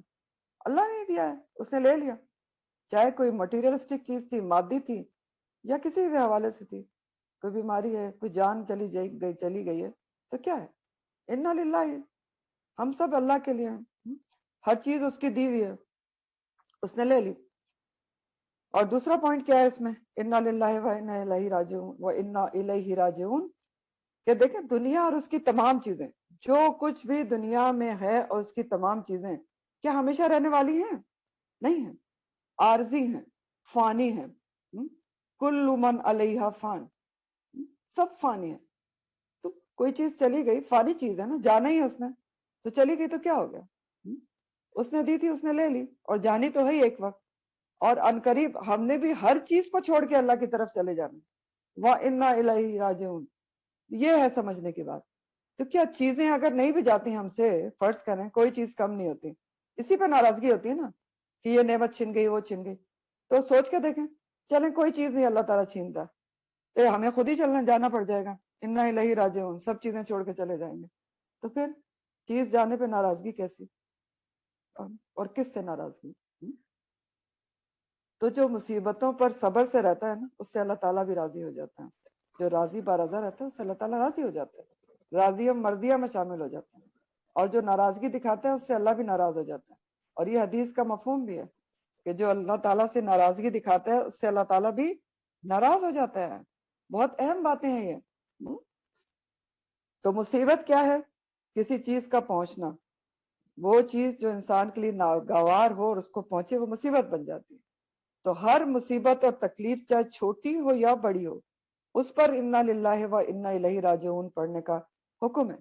کہ ایک حدیث مفہوم کے مطابق ایک دفعہ نبی کریم صلی اللہ علیہ وسلم کے سامنے چراغ گل ہو گیا تھا، تو آپ نے انا للہ و انا الیہ راجعون پڑھا. تو چھوٹی سے چھوٹی مشکل پر بھی اور بڑی سے بڑی پر بھی کیا پڑھنا چاہیے؟ یہی پڑھنا چاہیے، اور دل سے پڑھنا چاہیے. اور دل میں یہ احساس بھی ہونا چاہیے کہ کوئی چیز چلی گئی تو کیا ہے، نہ بھی کوئی چیز جائے تو میں خود ہی چلی جاؤں گی ایک دن ساری چیزیں چھوڑ کے. تو کیا کرنا ہے میں نے چیزوں کو، چلی گئی چلی گئی، انا للہ و انا الیہ راجعون. بس دفعہ ہم دیکھتے ہیں نا خواتین، کوئی کراکری کے آئٹم ٹوٹ گیا، اتنا واویلا ہے کیوں ٹوٹ گیا، یہ تو بہت مجھے پسند. ارے کیا، ہر کسی کی ایک عمر ہوتی ہے نا، ہر چیز کی ایک عمر ہوتی ہے. ٹوٹ گیا تو کیا، انا للہ. اور پھر آپ کو پتا ہے کہ انا للہ و انا الیہ راجعون کے بعد حدیث کے مطابق کیا پڑھنے کا حکم ہے؟ آپ صلی اللہ علیہ وسلم نے یہ دعا سکھائی ہے ہمیں، اللہم جرنی، اللہم جرنی یا اللہم اجرنی فی مصیبتی واخلف لی خیرا منہا. انشاءاللہ آپ کو فورم پہ ڈال دیں گے. تو اس کا ترجمہ کیا ہے کہ اے اللہ اجرنی، میری اس مصیبت میں مجھ کو اجر دے. اللہم اجرنی فی مصیبتی، اور واخلف لی خیرا منہا، اور اس کے پیچھے اس کا بہتر نعم البدل عطا فرما. تو بہت ہی خوبصورت دعا ہے. اور اس دعا سے جڑا ایک بہت خوبصورت واقعہ بھی ہے. جو حضرت ام سلمہ تھی نا آپ صلی اللہ علیہ وسلم کی زوجہ محترمہ، ان کی شادی جن سے پہلے ہوئی تھی ابو سلمہ کہلاتے تھے. تو ایک دن انہوں نے، ابو سلمہ نے آ کے اپنی زوجہ کو بتایا کہ میں نے نبی کریم صلی اللہ علیہ وسلم سے آج یہ دعا سنی ہے، تو بڑی خوبصورت دعا ہے. انہوں نے اپنی بیوی کو بتائی، انہوں نے یاد کر لی. تو کہتی ہے کہ میں اکثر پڑھا کرتی تھی. تو جب ابو سلمہ کا انتقال ہو گیا تو کہتی ہیں اس وقت بھی مجھے یہی دعا یاد تھی، میں پڑھتی رہی کہ اللہم اجرنی فی مصیبتی واخلف لی خیرا منہا. پھر کہتی ہیں ایک دن میرے دل میں اچانک خیال آیا کہ ابو سلمہ سے بہتر کون ہو سکتا ہے، کوئی بھی نہیں ہو سکتا. تو وہ دعا پڑھنے سے تھوڑا سا ہچکچائیں، لیکن کہتی ہیں چند ہی دنوں میں مجھے پتا چل گیا کہ بہتر کون ہو سکتا ہے. نبی کریم صلی اللہ علیہ وآلہ وسلم نے ان کا پیغام دیا، تو بہترین ان کو عطا کر دیا گیا. تو یہ دعا جب بھی انا للہ و انا الیہ راجعون پڑھیں تو اس کے بعد یہ پڑھنا چاہیے. پھر اللہ تعالیٰ آگے وہ خوشخبریاں بتا رہے ہیں جس کے لیے پہلے کہا کہ وہ بشر الصابرین، کہ صبر کرنے والوں کو خوشخبری سنا دو. تو کیا خوشخبریاں صبر کرنے والوں کے لیے؟ اولئک، یہی وہ لوگ ہیں. کون سے لوگ؟ جو صبر کرنے والے ہیں ان ساری آزمائشوں پہ، جن کے اوپر کیا ہے؟ علیہم صلوات، ان کے اوپر رحمتیں، نوازشیں، عنایتیں ہیں، من ربہم، ان کے رب کی طرف سے. دوسرا کیا ہے؟ وہ رحمہ، اور رحمت ہے. اور تیسرا کیا ہے؟ وَأُولَئِكَ هُمُ الْمُهْتَدُونَ، یہی تو وہ لوگ ہیں جو ہدایت پانے والے ہیں. محتدون ہیں، ہدایت یافتہ ہیں. محتدی کی جمع ہے محتدون. تو اولئک، یہی وہ لوگ ہیں جن کے اوپر صلواتن، صلواتن نوازشیں، عنایتیں. صلواتن کا روٹ نماز والا ہے، سوات لام واو، اور بنیادی طور پر صلواتن، صلاتن کی صلاح کی جمائی ہے. کس کی جمع ہے؟ صلاح کی، نماز کی جمع ہے صلواتن. صلاح کے معنی کیا ہوتے ہیں؟ دعا. ایسا ہی ہوتا ہے نا، دعا. لیکن میں نے آپ کو ورڈ میننگ میں بتایا تھا کہ اس کے دو طرفہ معنی ہوتے ہیں صلاح کے. یعنی صلاح کا، سلو کا جو روٹ ہے اس کے دو طرفہ معنی. اگر دو طرفہ عمل ہے، اگر بندے کی طرف اس کی نسبت ہو تو اس کا معنی کیا ہوتا ہے؟ بندے کا اللہ کی طرف توجہ کرنا، دعا کرنا، نماز پڑھنا. اور جب اس کی نسبت اس روٹ کی سوات لام واو صلواتن کی اللہ کی طرف ہو، جیسے کہ یہاں پر ہے، یہاں پر صلواتن کی نسبت کس کی طرف ہے؟ من ربہم، اللہ کی طرف. تو اس کا معنی کیا ہو جاتا ہے؟ رب کا اپنی شفقت اور عنایت کے ساتھ بندے کی طرف توجہ کرنا. تو ذرا نماز کے حساب سے سوچ کے دیکھ لیں کہ کیا ہوتا ہے، دو طرفہ عمل ہوتا ہے نا اس میں. جب بندہ اللہ کی طرف رجوع ہوتا ہے، نماز پڑھتا ہے، تو وہ کیا کرتا ہے؟ مکمل جذبہ عبودیت کے ساتھ رب کی طرف توجہ کرتا ہے، خشوع و خضوع سے نماز پڑھتا ہے. تو رب کیا کرتا ہے؟ رب جو ہے وہ اس کی طرف متوجہ ہو جاتا ہے، اس کے اوپر صلواتن بھیجتا ہے، اپنی نوازشیں بھیجتا ہے. ایسا ہی ہوتا ہے نا. تو صلواتن کیا ہے؟ رب کی طرف سے عنایتیں ہیں.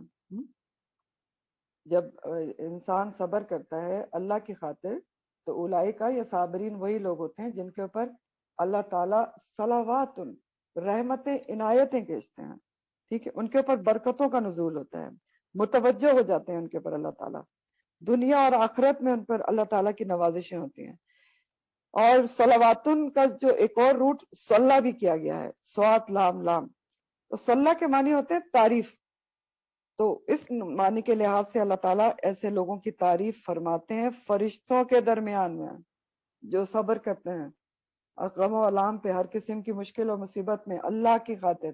تو فرشتوں کے بیچ میں اللہ تعالیٰ فرماتے ہیں کہ بندہ کتنا صبر والا ہے. ملائے اعلیٰ میں ان کی تعریف ہوتی ہے. اور رحمہ، اللہ کی رحمتوں کا نزول ہوتا ہے صبر کرنے والوں کے اوپر. اور ہم المعتدون، یہی وہ لوگ ہیں جو ہدایت یافتہ ہیں. کون سے؟ جو مصیبت پر صبر کرنے والے ہیں وہی ہدایت پر ہیں. جو ہر حال میں صبر کریں یا شکر کریں وہی سیدھے راہ پر رہنے والے ہیں.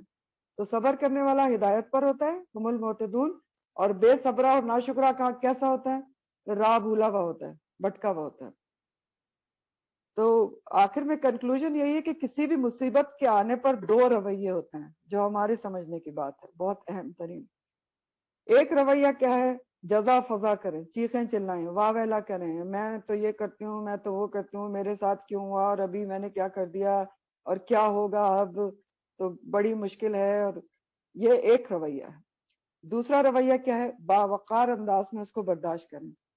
اب ان دونوں رویوں میں فرق کیا ہے؟ چیخ و پکار سے کہ مصیبت کم نہیں ہوتی، یا کم ہو جاتی؟ نہیں ہوتی. آخرت میں کچھ حاصل بھی نہیں ہوتا، یہ بہت بڑا نقصان ہے. ایک تو مصیبت نہیں کم ہوگی، دوسرے آخرت میں کچھ حاصل نہیں ہوگا بلکہ نقصان ہو سکتا ہے، اللہ کی ناراضگی مل سکتی ہے.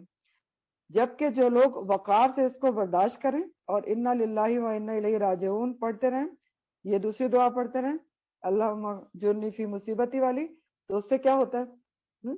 صبر سے رہنے سے، یہ دعائیں پڑھنے سے مصیبت کا احساس کم ہو جاتا ہے. اور اللہ کی طرف سے اللہ تعالیٰ نے بتا دیا نوازشیں ہوتی ہیں، رحمت ہوتی ہیں، ہدایت ملتی ہے، انسان مشکل سے گزر جاتا ہے آسانی کے ساتھ.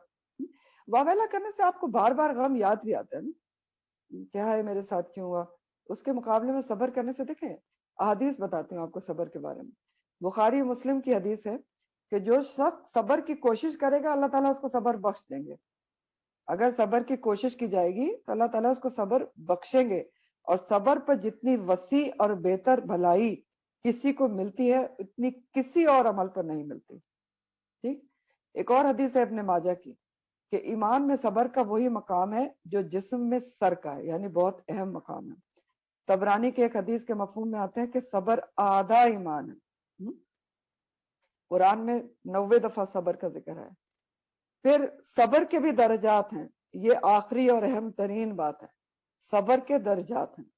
پہلا درجہ تو یہ ہے کہ صبر کیا ہی نہیں، ناراضگی کا ہے کہ انسان ناراض ہو جائے کہ کیوں میرے پر مصیبت آئی اور میں نے کیا کیا تھا، یہ ہو جائے اور وہ ہو جائے.